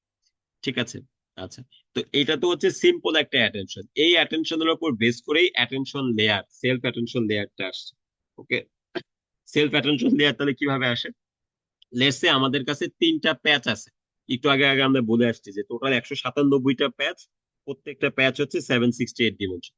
তাহলে এই x1, x2, x3 হচ্ছে আমাদের তিনটা প্যাচ। এই প্যাচ থেকে আমরা তিনবার প্রজেক্ট করে তিনটা ভার্সন নিয়ে আসবো, কোয়েরি, কি, ভ্যালু। আচ্ছা, তো তাহলে এখন এই এক্স থেকে আমরা কোয়েরি Q1 পেলাম, x2 কে প্রজেক্ট করে Q2 আর Q3। এবার প্রথম কোয়েরির জন্য, দেখো প্রথম কোয়েরির জন্য বাদ বাকি তিনটা কি এর সাথে আমরা কি করব? স্কেল নর্মালাইজ ডট প্রোডাক্ট, এই যে scale normalise dot product, dot product করলে এটা হচ্ছে ডট প্রোডাক্টের রেজাল্ট। সিমিলারলি কোয়েরি 2 এর জন্য সবগুলা কি এর সাথে ডট প্রোডাক্ট দিতে হবে, কোয়েরি 3 এর জন্য সবগুলা কি এর জন্য ডট প্রোডাক্ট দিতে হবে। এখন তাহলে এই যে আমাদের x1, এই x1 হচ্ছে বাদ বাকি সবগুলা টোকেনে কি এর সাথে x1 এর কোয়েরিটা আমি ডট প্রোডাক্ট নিয়ে নিয়ে আসছি। এরপরে এই বরাবর অর্থাৎ প্রত্যেকটা টোকেনের জন্য এবার আমি আহ, আমাদের যে ডট প্রোডাক্টের ভ্যালু গুলো সেটাকে আমরা একটা প্রবাবিলিটি স্কেলে নিয়ে আসবো, সফটম্যাক্স। তো সফটম্যাক্স করলে A11, A12 এবং A13 পাচ্ছি। সিমিলারলি কোয়েরি 2 এর জন্য, কোয়েরি 3 এর জন্য এটা। এরপরে এখন কি করতে হবে? এই যে x1, সেই x1 কে আবার প্রজেক্ট করার পর আমরা V1, V2, V3 পাচ্ছি। এবার এই V1টা হচ্ছে এই এই তিনটা, এবার এই বরাবর আমি এটাকে গুণ করে দিব। ঠিক আছে? তো V1 হচ্ছে এই তিনটার সাথে গুণ যাবে, V2 হচ্ছে এই তিনটার সাথে। তারপরে আমরা এই টোকেনের জন্য যে নতুন তার যেই মানে অ্যাটেনশন করার পরে তার যেই এমবেডিংটা, সেই এমবেডিংটা পাবো এই বরাবর যোগ করলে সাম। এই বরাবর যদি আমরা যোগ করে দিই সাম, তার মানে এইখানে যে ইকুয়েশনটা আছে সেটারই ইমপ্লিমেন্টেশনটা হচ্ছে এখানে। আরো অনেক ডায়াগ্রামের মাধ্যমে দেখানো যায় আর কি। যাই হোক, তো এগুলো সবই আমি ওই দিন ওই ভিডিওতে আছে। তো যাই হোক, তো আমরা এবার চলে আসি আমাদের আজকে ভিশন ট্রান্সফরমারের ইয়েতে এনকোডারে। সিমিলার এনকোডারে একটু চেঞ্জ নেই, অর্থাৎ ট্রান্সফরমারের যে বেসিক এনকোডার, এখন অবশ্য অনেকে অনেক কিছু চেঞ্জ করে, বাট 2018, 19, 20, 21, 22 সালে যত পেপার যত অ্যালগরিদম আসছে একদম হুবহু এই আর্কিটেকচারটাই রাখা। এমবেডিং থাকবে, তারপরে নর্মালাইজ, এরপরে সেলফ। এখানে আমরা সেলফ অ্যাটেনশন লেয়ার বললাম। এইটারে যদি অনেকগুলো হেড থাকে তাহলে এটাকে বলে মাল্টি হেড সেলফ অ্যাটেনশন। এবং তারপরে হচ্ছে যে আমাদের আহ আহ, কি বলে স্কিপ কানেকশনটা অ্যাড হবে। আচ্ছা, তাহলে এমএসএ মানে হচ্ছে multi head self attention, LN মানে হচ্ছে নর্মালাইজেশন। আচ্ছা, তো এখন আমরা দেখি যে আসলে ম্যাথমেটিক্সটা কি। ম্যাথ একটু দিলাম, আদারওয়াইজ যখন তোমরা বই পড়বা বা পেপার পড়বা তখন বুঝতে পারবা। এই জন্য তো এখন দেখো, এই যে এক্সপি মানে হচ্ছে আমাদের পি কি, প্যাচ। তার মানে এটা হচ্ছে আমাদের প্যাচ ভেক্টর 768 ডিমেনশন।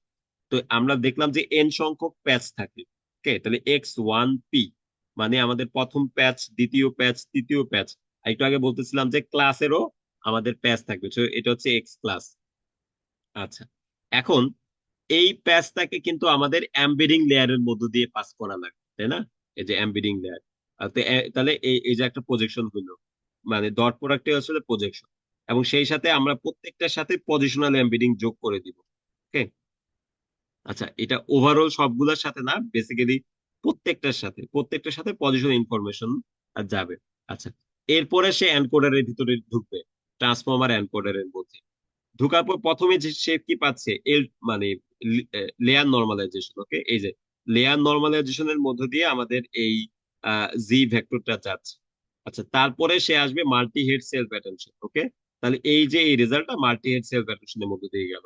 যার পরে এবার দেখতে পাচ্ছি আমাদের একটা নিউমারিক এডিশন কার সাথে, এই যে আগে যে স্কিপ কানেকশনটা ছিল তার সাথে, তার মানে এই যে আগেরটার সাথে। এটাই আবার এটা এখানে আসলো। তো এইটা হচ্ছে এই দুটা পার করলো, আর এটা হচ্ছে যে কোনো কিছু পার করে নাই, সিম্পলি অ্যাড হয়ে যাচ্ছে নিউমারিক এডিশন। তাহলে আমি এখানে এই প্রাইমটা পাচ্ছি। তারপরে আবার এটাকে কি বলে, লেয়ার নর্মালাইজেশন পার করবে সে। এবার যাবে হচ্ছে এমএলপি। ঠিক আছে, এমএলপি পাস করলো, তারপরে আবার তার মধ্যে স্কিপ কানেকশন যোগ হয়ে গেল, এবং লাস্টে বের হবে হচ্ছে আর একটা লেয়ার নর্মালাইজেশনের মাধ্যমে। তাহলে এটাই হচ্ছে ম্যাথ। এইটুকু যদি জানা থাকে, এটাই সুন্দর করে নিউরাল নেটওয়ার্কে বসাই দেওয়া যাবে। মানে পাইটর্চ বা টেনসরফ্লো যে যেটা করো, জাস্ট পাইথনে কোড করে, তাহলে হয়ে গেল। বাট আমাদের ইমপ্লিমেন্ট করা লাগবে multi head self attention, multi layer perception, আর হচ্ছে লেয়ার নর্মালাইজেশন। এগুলো লাইব্রেরি আকারে দেওয়াই আছে, লেয়ার নর্মালাইজেশন এটাও লাইব্রেরি আকারে দেওয়া আছে, এটাও লাইব্রেরি আকারে দেওয়া আছে। শুধু এইটুকু কোড করতে পারলেই হয়ে যাবে, 4 লাইন। ওকে, আচ্ছা, তাহলে আমরা আরেকটু দেখি, আরেকটু ডিটেলস জানার জন্য, যে তাহলে আমাদের একটু আগ পর্যন্ত আমরা দেখলাম যে 197টা প্যাচ একটা ক্লাস এমবেডিং সহ, এবং প্রত্যেকটা হচ্ছে 768 ডিমেনশন। তো এটা ওই লেয়ার নর্মালাইজেশনের মধ্য দিয়ে যাচ্ছে। ওকে, যাওয়ার পরে এই যে 197টা, এখন আমরা বুঝতেছিলাম যে এটাকে কি করা লাগবে, 3বার প্রজেক্ট করা লাগবে। ঠিক আছে, তো 3বার প্রজেক্ট করলে আমরা এখানে কোয়েরি, কি এবং ভ্যালু পাচ্ছি। এটা এখন আরেকটু ডিটেলস বিষয়, সেটা হচ্ছে যে যখন আমরা ট্রান্সফরমারের মাল্টি হেড সেলফ অ্যাটেনশনে পাঠাবো, সেলফ অ্যাটেনশনে তো আমি বলতেছিলাম যে পুরোটা কোয়েরি কি ভ্যালু যাবে। কিন্তু রিয়েল লাইফে যেটা হয়, যে ওরা একটা সেলফ অ্যাটেনশনকে আবার মানে 12টা হেডে ভাগ করে, বিশেষ করে ভিআইটি বেজের জন্য। তো 12টা হেড মানে এরকম না যে এই 768 এর 12টা কপি, বরঞ্চ কম্পিউটেশন এফিশিয়েন্ট করার জন্য 768 কেই ওরা 12 ভাগ করে। তো এটাকে যদি 12টা ভাগে ভাগ করা যায়, তাহলে প্রত্যেকটা হেডের জন্য থাকতেছে 64। ওকে, তো এখন তাহলে আমাদের কোয়েরি থাকতেছে 64 12টা হেডের জন্য, কিও কিও থাকবে 64 12টা হেডের জন্য, ভ্যালু থাকবে সেম। এবং তারপরে আমাদের এই অ্যাটেনশন হবে, যেটা একটু আগে আমরা বলে আসলাম। তো যাই হোক, তো এই অ্যাটেনশন অ্যাক্টিভিটি শেষ করার পর আমরা আউটপুটে এটা পাচ্ছি। এরপরে আমাদের কি করতে হবে, যে আবার আমাদেরকে আউটপুটের এটা পাচ্ছি, তারপরে তো একটা স্কিপ কানেকশন ছিল, হ্যাঁ এরপর একটা স্কিপ কানেকশন হবে, এটা আসবে একটু পরে। তারপরে আমাদেরকে এটাকে আহ ইয়ে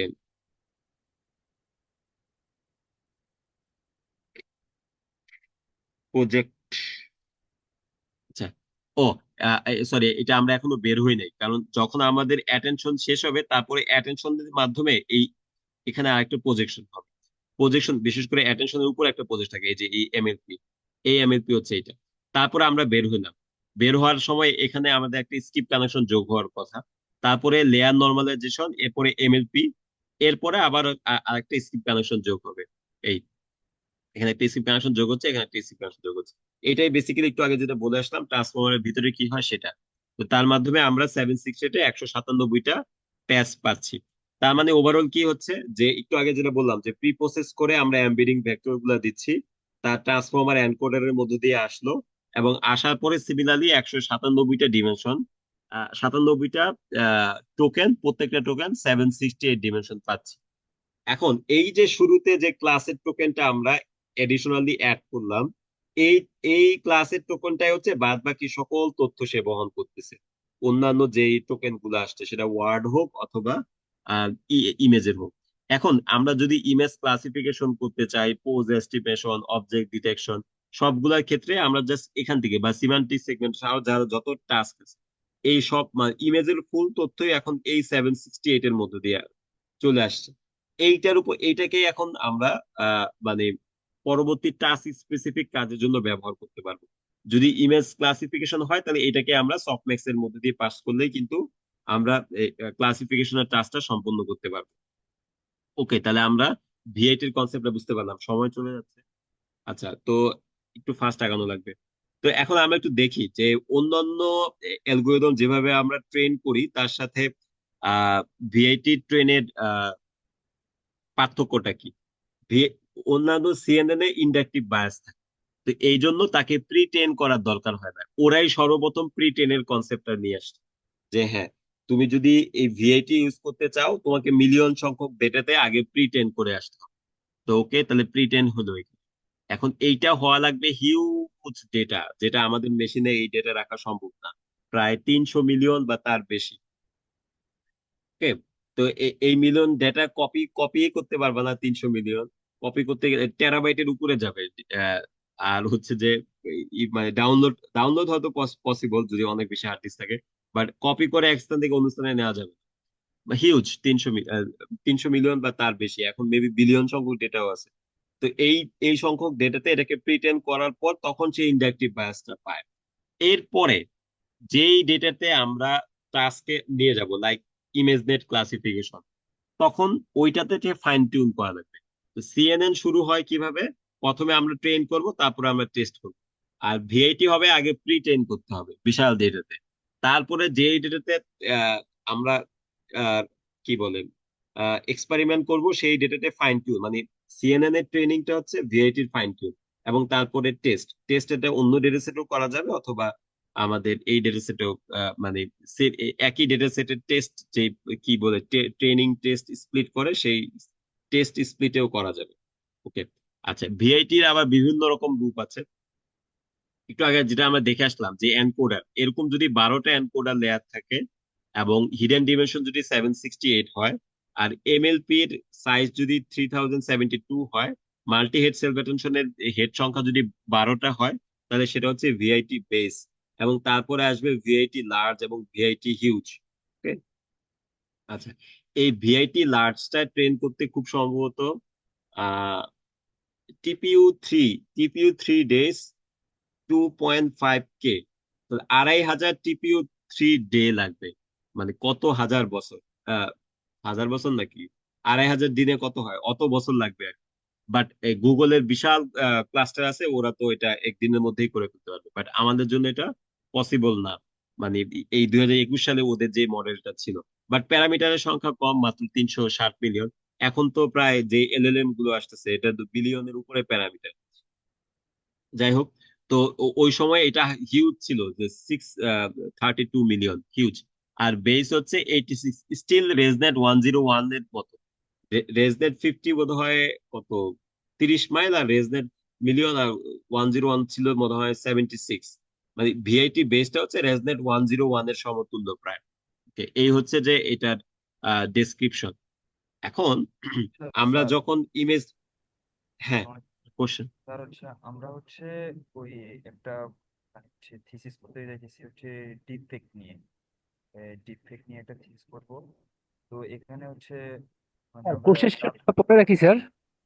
এখন শেষ করার পরে কোর্সের সেশনটা আসুক স্যার। স্যার শুনতে পাচ্ছেন? হ্যাঁ, শুনতে পাচ্ছি না। আমি শেষ। বলছিলাম যে যদি এই এই টপিক রিলেটেড হয় ও আচ্ছা তাহলে আচ্ছা। এখনই কোশ্চেন হোক, আর যদি অন্য স্যার, বিষয় হয় তাহলে আমি পরে অ্যান্সার দিই। Okay sir. আচ্ছা ঠিক আছে, জুবাইর তোমার যদি কোর্সেন এই রিলেটেড থাকে করতে পারো তাহলে। জি স্যার, আমার কোশ্চেন হচ্ছে এখানে হচ্ছে ডিপফেক্ট নিয়ে যদি আমরা কোনো ভিডিও প্রসেসিং নিয়ে করি, তাহলে এই তিনটা মডেল আছে, এই মডেলগুলোর মধ্যে হচ্ছে কোনটা ভালো হবে? কারণ হচ্ছে আমাদের কাছে এমন তো জিপিইউ নাই যে এটাকে ট্রেন করানোর জন্য আর কি ভালো কোনো জিপিইউ নাই। ফার্স্ট অফ অল, তোমাকে ট্রেন করতে কে বলছে? তুমি তো অলরেডি ট্রেন করা মডেলই ব্যবহার করবা ফাইন টিউন করে। ট্রেন করা শুধু তোমার জন্য না, ওয়ার্ল্ডের মানে খুব কম সংখ্যক ইউনিভার্সিটির সামর্থ্য আছে ট্রেন করার। তো নর্মালি এই ধরনের মডেলগুলো ট্রেন করা হচ্ছে কোম্পানি, আমরা হচ্ছে ওদের ট্রেন করা মডেলটাই ফাইন টিউন করি। ক্লিয়ার? মানে এইরকম কম্পিউটেশনাল রিসোর্স কোনো ইউনিভার্সিটিরই নাই যে ট্রেন করার। তো কারণ এটা বিশাল ক্লাস্টারের প্রয়োজন। তো এজন্য হচ্ছে যে ওরা ট্রেন করে দিবে, সেই ট্রেন করা মডেলটাকে আমরা ফাইন টিউন করি। আচ্ছা, আর বললা যে কোনটা, অফকোর্স যতই প্যারামিটারের সংখ্যা বৃদ্ধি পাবে ততই তো পারফরমেন্স ভালো হবে, বাট এখানে বিষয় হচ্ছে ইভেন ফাইন টিউন আমরা যখন করব, তখন হচ্ছে যে এই বড়গুলোতে তোমার ইয়ে হয়, মানে কম্পিউটেশনাল ইফিসিয়েন্ট না। তো তোমার ছোট মেশিনে এটাকে তুমি ফাইন টিউন করতে পারবে না। ঠিক আছে? বাট তুমি যদি গুগল কোল্যাবে ভিআইটি বেস ফাইন টিউন করো মানে করতে পারবা, এটা খুব বেশি না, মাত্র 86 মিলিয়ন। এটা হচ্ছে বিষয়। তুমি মনে হয় এখানে দেখছো কিনা যে প্রি টেনের কাজটা হচ্ছে লার্জ কোম্পানি, ঠিক আছে, ওরা শুধুমাত্র সিএনএন কে বিট করার জন্যই একদম মানে কি বলে 2.5K কত হাজার সিপিইউ রেটের প্রিটেন করে আমাদেরকে এই মডেলটা দিচ্ছে। আমাদের টাস্ক হচ্ছে জাস্ট সিম্পলি ফাইন টিউন করা, এটা আর কি। তো দেখো যে নর্মালি আমরা ইমেজনেট স্মল একটা ডেটা সেট 1.3 মিলিয়ন, এটা 1.3 মিলিয়ন খুবই মানে ফিজিবল একটা ডেটা সেট, এবং তাতে ক্লাস সংখ্যা হচ্ছে 1000। ইমেজ সবচেয়ে হাইয়েস্ট ছিল হচ্ছে এতদিন পর্যন্ত ইমেজনেট 21K, মানে যেটা অ্যাকচুয়াল ইমেজনেট। এখানে 14 মিলিয়ন ইমেজ আছে, ক্লাস সংখ্যা হচ্ছে 21। বাট আমাদের গুগল, সে হচ্ছে যে ইন হাউস প্রাইভেট একটা ডেটা সেট তৈরি করে জেএফটি, সেটা 2020-21 সালে, এখন তো ওদের ডেটা সেট আরো হিউজ, এবং তাতে ইমেজ ছিল 300 মিলিয়ন। বাট এটা পাবলিক না। কেন পাবলিক না? কারণ সে তো মানে অনলাইনে যত ইমেজ আছে তার অধিকাংশ ভালো ইমেজ গুলোকেই সে স্ক্র্যাপ করে নিয়ে আসছে। তো ও তো সেই ইমেজটা ব্যবহার করতে পারবে না, কারণ সেটা কপিরাইট আসবে। দেখা যাচ্ছে যে আমাদের অনলাইনে যত ছবি টবি সবগুলো হয়তো ওরা নিয়ে গেছে। এই জন্য এটা জাস্ট সিম্পলি প্রাইভেটই। বাট এই ডেটাটা ইউজ করে ওরা এখানে প্রিটেন করে, ঠিক আছে। প্রিটেন করার পরে আমাদেরকে ওয়েটটা দিচ্ছে। তো আমরা যখন ভিএটি ইউজ করবো আমাদের কোনো কাজে, আমরা এই প্রিটেন ওয়েটটা নিব, তারপরে আমরা আমাদের ডেটাতে ফাইন টিউন করবো। এখন যদি ভিআইটি বেস হয় তাহলে ফাইন টিউন মাত্র 86 মিলিয়ন, সো এটা খুবই সম্ভব মানে করা আর কি। আচ্ছা, এবার আমরা একটু পারফরমেন্স দেখি। তো এখন এইটা তো এই কার্ভ কিভাবে বুঝবো আমরা? দেখো যে এখানে বিআইটি হচ্ছে বিগ ট্রান্সফরমার, যেটা ভিআইটির প্রায় কিছুদিন আগে আসে একই গ্রুপ থেকে, এবং এবং তারা হচ্ছে রেজনেট 50 অথবা রেজনেট 101, এই দুইটা ব্যবহার করে। তারপর দেখো ভিআইটির অনেক প্রকার। ও আচ্ছা, একটা জিনিস বলা হয় না যে ভিআইটি বেস, ভিআইটি লার্জ আর ভিআইটি হিউজ। আচ্ছা, তাহলে এই এই থেকে বি, এল আর এইচ আসবে। আর স্ল্যাশ দিয়ে 32 মানে হচ্ছে প্যাচ, প্যাচের সংখ্যা, ঠিক আছে, সরি প্যাচ সাইজ। একটু আগে বললাম যে /16 মানে হচ্ছে 16/16 প্যাচ, /32 মানে হচ্ছে 32/32 প্যাচ। ওকে, এখন আমার প্যাচ সংখ্যা যদি বেশি হয়, সরি পেজের সাইজ যদি বেশি হয় তাহলে সংখ্যা কমে যাচ্ছে, তাই না? কারণ আমাদের ইমেজ তো 224/224। তা আমি যদি 16/16 প্যাচ নেই তাহলে লাগতেছে কয়টা, কয়টা প্যাচ হয়? 196টা। বাট আমি যদি 32/32 প্যাচ সাইজ নেই তাহলে সংখ্যাটা অর্ধেক হয়ে যাচ্ছে, 196/2 কত, 98। তার মানে এইটা বেশি computationally feasible, VIT base /32। But বিষয়টা হচ্ছে যে প্যাচ সংখ্যা যত ছোট হবে ততই আমরা পিক্সেলের কাছাকাছি আসবো, ততই এটা পারফরমেন্স ভালো। তুমি দেখো এই যে এটার প্যারামিটার কম, বাট এটার পারফরমেন্সও কম। বাট এটা থেকে এটা কত উপরে, দেখছো? এটা কারণ এটার প্যাচ সাইজ হচ্ছে 16। তো যাই হোক, এখন এই কার্ভের এই গ্রাফের মূল বিষয় হচ্ছে যে যদি আমরা ইমেজ নেটে প্রিটেন্ড করি, বেসিক্যালি ইমেজ নেটে ওরা ফাইন টিউন করে, বাট যদি ইমেজ নেটে প্রিটেন্ড করা হয় তাহলে টপ 1% অ্যাকুরেসি দেখো 80-র কাছাকাছি, ইভেন ভিআইটি থেকে কম। তার মানে ভিআইটি এখানে রেজনেটের কাছে হেরে গেছে, ঠিক আছে। এরপরে দেখো যে আরেকটু বেশি, 1 মিলিয়ন থেকে আমরা 14 মিলিয়নে প্রিটেন্ড করতেছি। ওকে, 14 মিলিয়নে প্রিটেন্ড করলে কি হয়? এই যে ব্লু কার্ভ বড়টা, দ্যাট ইজ ভিআইটি লার্জ, এইটা হচ্ছে রেজনেটের সমান পারফরমেন্স দেয়। বাট যদি আমরা আরো বড় ডেটায় ট্রেন করি, লাইক জেএফটি 300 মিলিয়ন, যেটা প্রাইভেট ইন হাউস, তখন দেখো যে এই যে রেজনেট থেকে পারফরমেন্স একদম চূড়ায় উঠে গেছে, হিউজ। তো গুগলের মানে ওরা এরকম ভাবে মডেলটা বিল্ড করছে যাতে ওরাই ব্যবহার করতে পারবে অথবা আরো বড় বিগ কোম্পানি। অর্থাৎ এই ট্রান্সফরমারের সমস্যা হচ্ছে তার যেহেতু ইন্ডাকটিভ বায়াস নাই, তাকে যত বেশি ডেটা দেওয়া যায় ততই সেটা আস্তে আস্তে লার্ন করে এবং পরবর্তীতে ফাইন টিউনিং এও সে রেজনেটকে টপকে যায়। বাট তাকে হিউজ ডেটা দিতে হবে, এবং ওরাই সর্বপ্রথম প্রি ট্রেনিং কনসেপ্টটা নিয়ে আসছে। এখন তোমরা নাম শুনে থাকবা কন্ট্রাস্টিভ প্রি ট্রেনিং, ক্লিপ, ক্লিপ পরে ব্লিপ, আরো কত মডেল আসছে। তারপরে এই যে কি এলএলএম, এই এলএলএম পুরোটাই তো প্রি ট্রেন হয়ে আসে। তারপরে এই যে ডালি, এগুলো তো সব প্রি ট্রেন। তো ওরা হচ্ছে নর্মাল কোনো ডেটা সেট না যে ওকে সিফার 10 ডেটা, এমনিস ডেটা এটা আমরা ডাউনলোড করি। ওরা এখন ট্রেন হয় হচ্ছে ওয়েব স্কেল ইমেজে, দ্যাট ইজ ওয়েব থেকে স্ক্র্যাপ করে সবগুলো টেক্সট ডাউনলোড করতে হয়, ওয়েব থেকে স্ক্র্যাপ করে সব ইমেজ ডাউনলোড করতে হয়। সেখানে মিলিয়ন বিলিয়ন পার করে বিলিয়ন সংখ্যক ইমেজ থাকে। এবং অন দা ফ্লাই এত ইমেজ তো হার্ড ডিস্কে রাখাও যায় না। তো অন দা ফ্লাই ওরা কন্টিনিউয়াসলি ট্রেন হয়। তো যখনই এটাকে বলে প্রি ট্রেনিং, যখনই কোনো প্রি ট্রেন সম্পন্ন হয় তারপরে হচ্ছে যে কোনো একটা পার্টিকুলার টাস্ক ওরা ফাইন টিউন। আদারওয়াইজ কিন্তু অন্য দিক থেকে চিন্তা করলে সিএনএন অনেক বেশি ইফিশিয়েন্ট। মানে 2021 সাল পর্যন্ত সিএনএন আমার প্রি ট্রেন করা লাগতেছে না, শুরুতেই আমি ট্রেন করব তারপর পারফরমেন্স ভালো।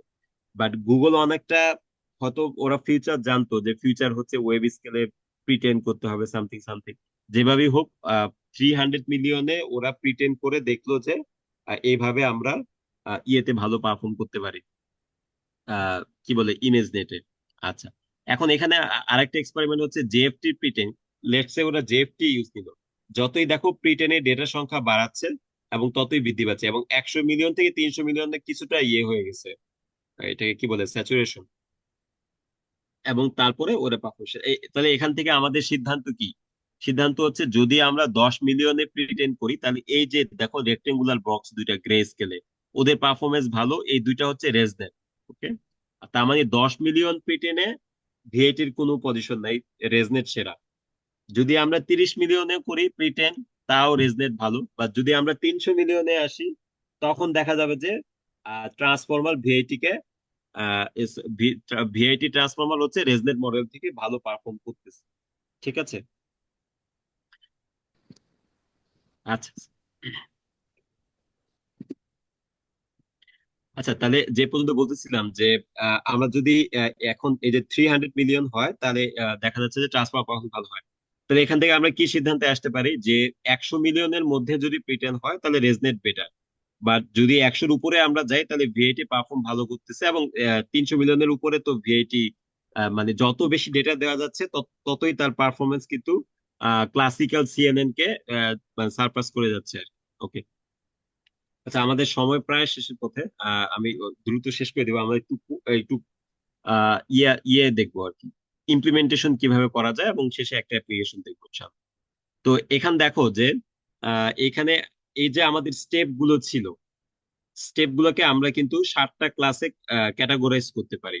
প্রথম দিকের গুলো ছিল কিছুটা প্রি প্রসেস টাইপের, লাইক প্যাচে স্প্লিট করে সেটাকে আমরা ফ্ল্যাট করব, তারপরে লিনিয়ারলি প্রজেক্ট করব, তারপরে ক্লাস এমবেডিংটা অ্যাড করব, তারপর পজিশনাল এমবেডিংটা অ্যাড করব।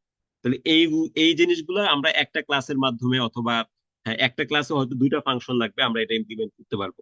এরপরে হচ্ছে আমাদের ট্রান্সফরমারের এনকোডার, এবং এনকোডারের দুইটা পার্ট ইম্পর্টেন্ট, একটা হচ্ছে মাল্টি হেড সেলফ অ্যাটেনশন এবং লিনিয়ার লেয়ার। এটার জন্য হয়তো একটা ফাংশন লাগবে, এবং আমাদের ক্লাসিফিকেশন হেডের জন্য একটা ফাংশন লাগবে। তার মানে হচ্ছে যে টোটাল আমাদের এই যে 7টা স্টেপ, আমাদের হয়তো 3টা ফাংশন, 3টা ক্লাস, অথবা 3টা ফাইলে আমরা এই জিনিসগুলো লিখতে পারবো, যে যেভাবে ফাংশন দেখো। ওকে, আচ্ছা, তাহলে এই হচ্ছে আমাদের আর্কিটেকচার ছিল, এটা তো আমি কয়েকবার বলছি। টোটাল মেইন স্টেপ হচ্ছে বেসিক্যালি 3টা: patch embedding, position embedding, transformer encoder, আর একটা হচ্ছে ক্লাসিফিকেশন হেড। তো আসো আমরা একটু দেখি যে প্রোগ্রামিং এর মাধ্যমে এটা কিভাবে করা যায়। এখন বিষয় হচ্ছে যে যখন তোমরা প্রজেক্ট করবা তখন তোমাদেরকে ইমপ্লিমেন্ট করার দরকার নাই, অলরেডি লাইব্রেরি আছে, জাস্ট সিম্পলি ভিআইটি কল দিবা, প্যারামিটার গুলা বসায় দিলে হয়ে যাচ্ছে। বাট কেউ যদি এক্সট্রা এটাকে প্র্যাকটিস করতে চাও, শিখতে চাও, তখন তুমি নিজ থেকে ইমপ্লিমেন্ট করো। ঠিক আছে, বাট মোস্ট ইম্পর্টেন্ট বিষয় হচ্ছে এই প্যারামিটার গুলো কি সেটা বোঝা। তাহলে এখন দেখো, ইন চ্যানেল মানে ইনপুট চ্যানেল, তোমাদের যদি 8 জিবি, অধিকাংশ ক্ষেত্রে 8 জিবি ইমেজ হয়, তাহলে ইন চ্যানেল হচ্ছে 3, প্যাচ সাইজ হচ্ছে 16। ওকে, এখন তোমরা প্যাচ সাইজ কম বেশি করতে পারো, বাট আমি একটু আগে যেটা বললাম যে আমরা তো সব সময়, আমাদের পক্ষে তো প্রিটেন করা সম্ভব না, আমরা প্রিটেন ওয়েটটাই ডাউনলোড করব। তো আমরা যদি ভিআইটি বেস 16 প্রিটেন ওয়েটটা ডাউনলোড করি তাহলে এখানে প্যাচ সাইজ হবে 16। বাট ভিআইটি বেস 32 হলে তখন প্যাচ সাইজ হয়ে যাবে 32। হেড, ভিআইটি বেজের জন্য হেড হচ্ছে 12টা, তারপরে যে ওই লিস্ট দেখে হেডের সংখ্যা বসানো লাগবে। আচ্ছা, এমবেডিং ডিমেনশন 768, এটা এটা প্রায় কনসিস্টেন্ট থাকে। অ্যাটেনশন ড্রপ, ওই যে অ্যাটেনশন লেয়ারের মধ্যে একটা ড্রপ আউট আছে, সেটা ড্রপ হচ্ছে এটা। এক্সপানশন, আর ড্রপ পাথ লাগবে না। এক্সপানশন 4, ওই এমএলপিটা, দুইটা এমএলপি থাকে, আমাদের বলছে মাল্টি লেয়ার পারসেপশন, এটাতে দুইটা ডেন্স লেয়ার, মাঝখানে একটা অবজেক্টিভ ফাংশন, সেটা হচ্ছে গেলু। তো প্রথম লিনিয়ার লেয়ারটা হচ্ছে 768 কে 4 গুণ মাল্টিপ্লাই করে দিবে, আর দ্বিতীয় লেয়ারটা হচ্ছে এটাকে আবার 4 গুণ কম্প্রেস করবে আর কি। আচ্ছা, ইমেজ সাইজ আর ডেপথ 12 মানে হচ্ছে ভিআইটি বেজের 12টা এনকোডার লেয়ার। এখন লেটস সে তুমি এমনি ক্লাসিফাই করবা, তাহলে নাম্বার অফ ক্লাসেস হবে 10। এটা গেল।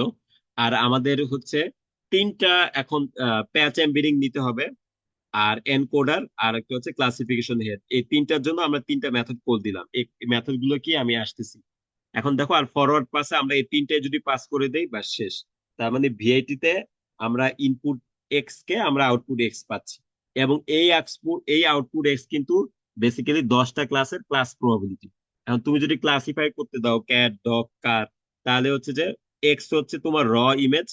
আর এই এখন রিটার্ন এক্স হচ্ছে তোমার একটা 10 ডিমেনশনাল ভেক্টর, যেখানে তোমার ট্রু ক্লাসের প্রবাবিলিটিটা হায়েস্ট। কিভাবে কল দিবা? তোমাদের অ্যাকচুয়াল ইমেজ থাকতে পারে, অথবা তুমি র্যান্ডমলি একটা জেনারেট করতে পারো। ভিআইটি ক্লাসটা নিলা এবং তার মধ্যে পাস করে দিলেই তুমি আউটপুটটা পাচ্ছ। তাহলে এখন আমাদের মূল বিষয় হচ্ছে প্যাচ এমবেডিংটা কিভাবে লিখবো, এনকোডার আর ক্লাসিফিকেশন হেডটা কিরকম। আচ্ছা, এইটা বোঝার জন্য আগে আমাদের ডিমেনশনটা আইডিয়া নিতে হবে। ডিমেনশনটা যদি আমরা ধরতে পারি তাহলে কোড লেখাটা সোজা। এটা হচ্ছে আমাদের ইনপুট ইমেজ, ওকে? যেখানে আমরা জানি যে এটা হচ্ছে চ্যানেল ডিমেনশন, এটা হচ্ছে উইথ ডিমেনশন, এটা হচ্ছে হাইট ডিমেনশন। আর আমরা হচ্ছে প্যাচে এটা ভাগ করব, যেখানে প্যাচ সাইজ হচ্ছে পি। তাহলে এখন টোটাল কয়টা প্যাচ আছে এটা কিভাবে পাবো?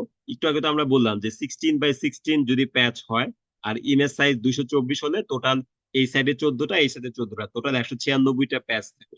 এটাই কিন্তু আমরা হাইট উইথের গুণফল, মানে ইমেজের সাইজ স্কোয়ারকে আমরা যদি প্যাচ স্কোয়ার দ্বারা ভাগ করি, তাহলে কিন্তু আমরা এন পাবো। দ্যাট মিনস 224 স্কোয়ারকে যদি 16 স্কোয়ার দ্বারা ভাগ করো, তাহলে 196 পাবা। ঠিক আছে? আচ্ছা, তাহলে এখন আরেকটা হচ্ছে যে প্যাচকে যদি আমরা ফ্ল্যাটেন করি, তাহলে ডিমেনশন কত হবে? তো একটু আগে যে আমরা দেখলাম যে পিপিসি, তার 16 16 3 গুণ করলে হয় 768, তার মানে এটা হচ্ছে সিপি স্কোয়ার। তাহলে এখন যেটা হচ্ছে যে র ইমেজ হচ্ছে ব্যাচ সাইজ। আচ্ছা, জানো বোধ হয় যে টেনসরের শুরুতে ব্যাচ সাইজ দিতে হয়। Batch size channel width height. আর এইটাকে ফ্ল্যাটেন করার পরে আমরা পাবো batch size number of patch. এই নাম্বার অফ প্যাচ বের করবো এইভাবে। আর আর প্যাচের ওয়ান ডিমেনশন সিকোয়েন্সিয়াল সাইজ হচ্ছে সিপি স্কোয়ার, একটু আগে যেটা বলে আসলাম। Okay? তাহলে এখন দেখো, এটার মাধ্যমে আমি প্রথম 2 স্টেপের কোডটা এখানে দেয়া আছে। তো প্যাচ সাইজ হচ্ছে 16, নাম্বার অফ প্যাচ যে একটু আগে বলে আসলাম যে width height by patch square. এই যে উইথ আর ইমেজ সাইজ মানে উইথ হাইট, কারণ সবসময় আমরা স্কোয়ার ইমেজ নিয়ে কাজ করি, তাই প্যাচ সাইজ কে ভাগ করে নাম্বার অফ প্যাচ পাচ্ছি। রিঅ্যারেঞ্জ, এই যে এইটা বোধহয় আইনস্টাইন অপারেশন থেকে আসছে, খুবই অ্যাডভান্স ফিচার পাই। তুমি এখানে হচ্ছে যে ডিমেনশন মানে কিরকম ফরম্যাটে হবে সেটা যদি দিতে পারো, 4টা ডিমেনশন ছিল, তাহলে তুমি আউটপুটের যে ডিমেনশনটা দিবা সেভাবে সে রিঅ্যারেঞ্জ বা রিশেপ করে ফেলবে। ওকে, তাহলে আমি ইমেজকে এইভাবে, অর্থাৎ একটু আগে যেটা বললাম যে এরকম ভাবে রিশেপ করে নিলাম। তুমি একটা ইউটিউব ভিডিও দেখলে এটা শিখে যাবে এটা কিভাবে করে। এখন আমাদেরকে লিনিয়ারলি প্রজেক্ট করতে হবে। তো লিনিয়ার প্রজেকশন মানে হচ্ছে একটা ওয়েট ম্যাট্রিক্স, তার মানে বেসিক্যালি এটা একটা লিনিয়ার লেয়ার। তাহলে এখন এই প্রজেকশন লেয়ারটা কি হচ্ছে? অথবা তুমি 2 ডিমেনশনালিও প্রজেক্ট করতে পারো। আচ্ছা সরি, এখানে দুইটা দেয়া আছে।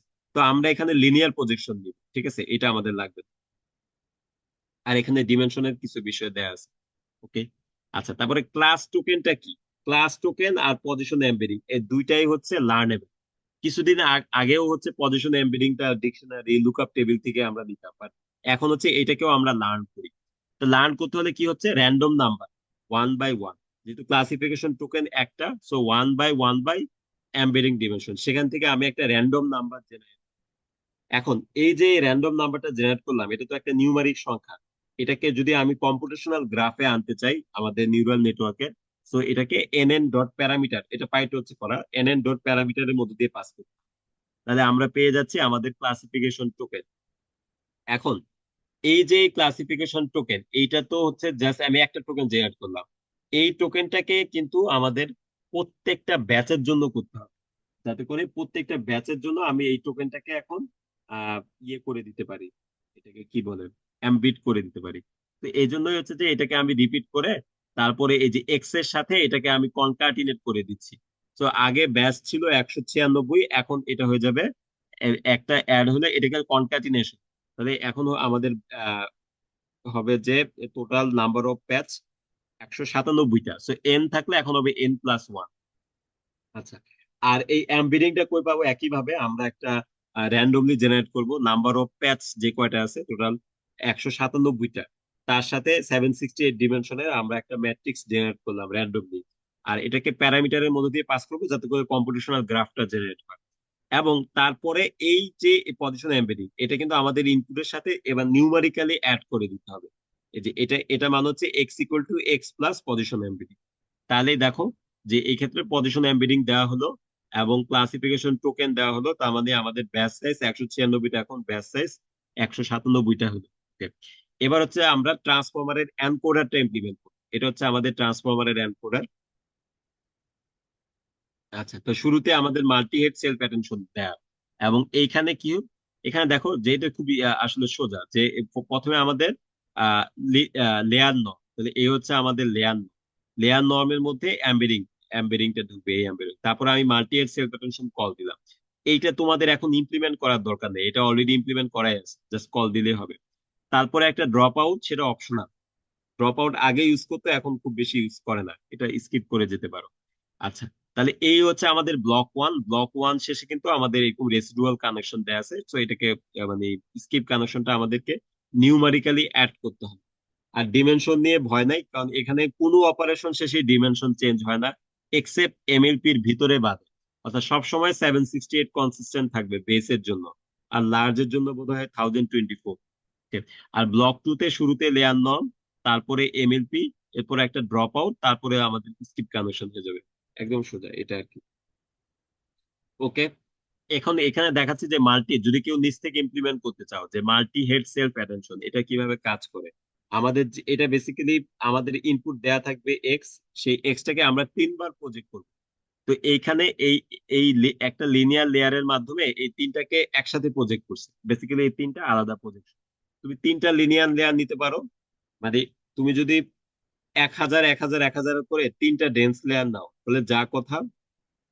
আর যদি আহ 1000 থেকে তুমি ওই 3000 আউটপুট আউটপুট নিয়ে আসবে তাহলে একই কথা, বাট এক্ষেত্রে তুমি একটা লিনিয়ার লেয়ার দিয়ে করতেছো তিনটা প্রজেকশন, সেটাও হবে। ঠিক আছে, অর্থাৎ একটা ওয়েট ম্যাট্রিক্স দিয়েও করা যায়, আবার তিনটা ভিন্ন দিয়ে করা যায়, এটা আর কি, ওয়েট শেয়ার না করে। তো এখন এই যে কিউ কে ভি, তো এইখানে হচ্ছে যে কি বলে, তাহলে এটাকে আমরা 0 1 2 করলে এখানে কিউ কে ভি পাইলাম এটা। এবং তারপরে যে ইকুয়েশনটা দেয়া ছিল সেই ইকুয়েশন থেকে আমরা সফটম্যাক্স এর এই যে ডিএইচ বের করে এটাকে ভাগ করে, তারপরে আমরা যে অ্যাটেনশন বের করে সফটম্যাক্স বের করে ফেললাম, সেখান থেকে প্রজেকশন, জাস্ট ওইখানে যে ম্যাথটা দেয়া আছে সেই ম্যাথ দেখে দেখে কোড লিখতে হবে আর কি, এই। আর এমএলপি তো সোজাই, দুইটা লিনিয়ার লেয়ার, মাঝখানে একটা গেলু, এই ড্রপ আউটটা অপশনাল।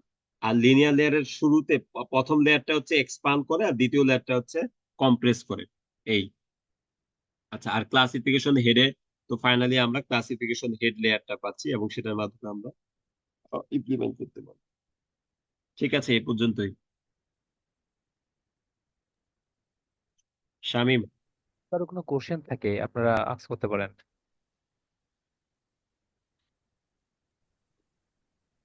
স্যার আসসালামু আলাইকুম। ওয়ালাইকুম আসসালাম। স্যার আমরা হচ্ছে এই ডিপ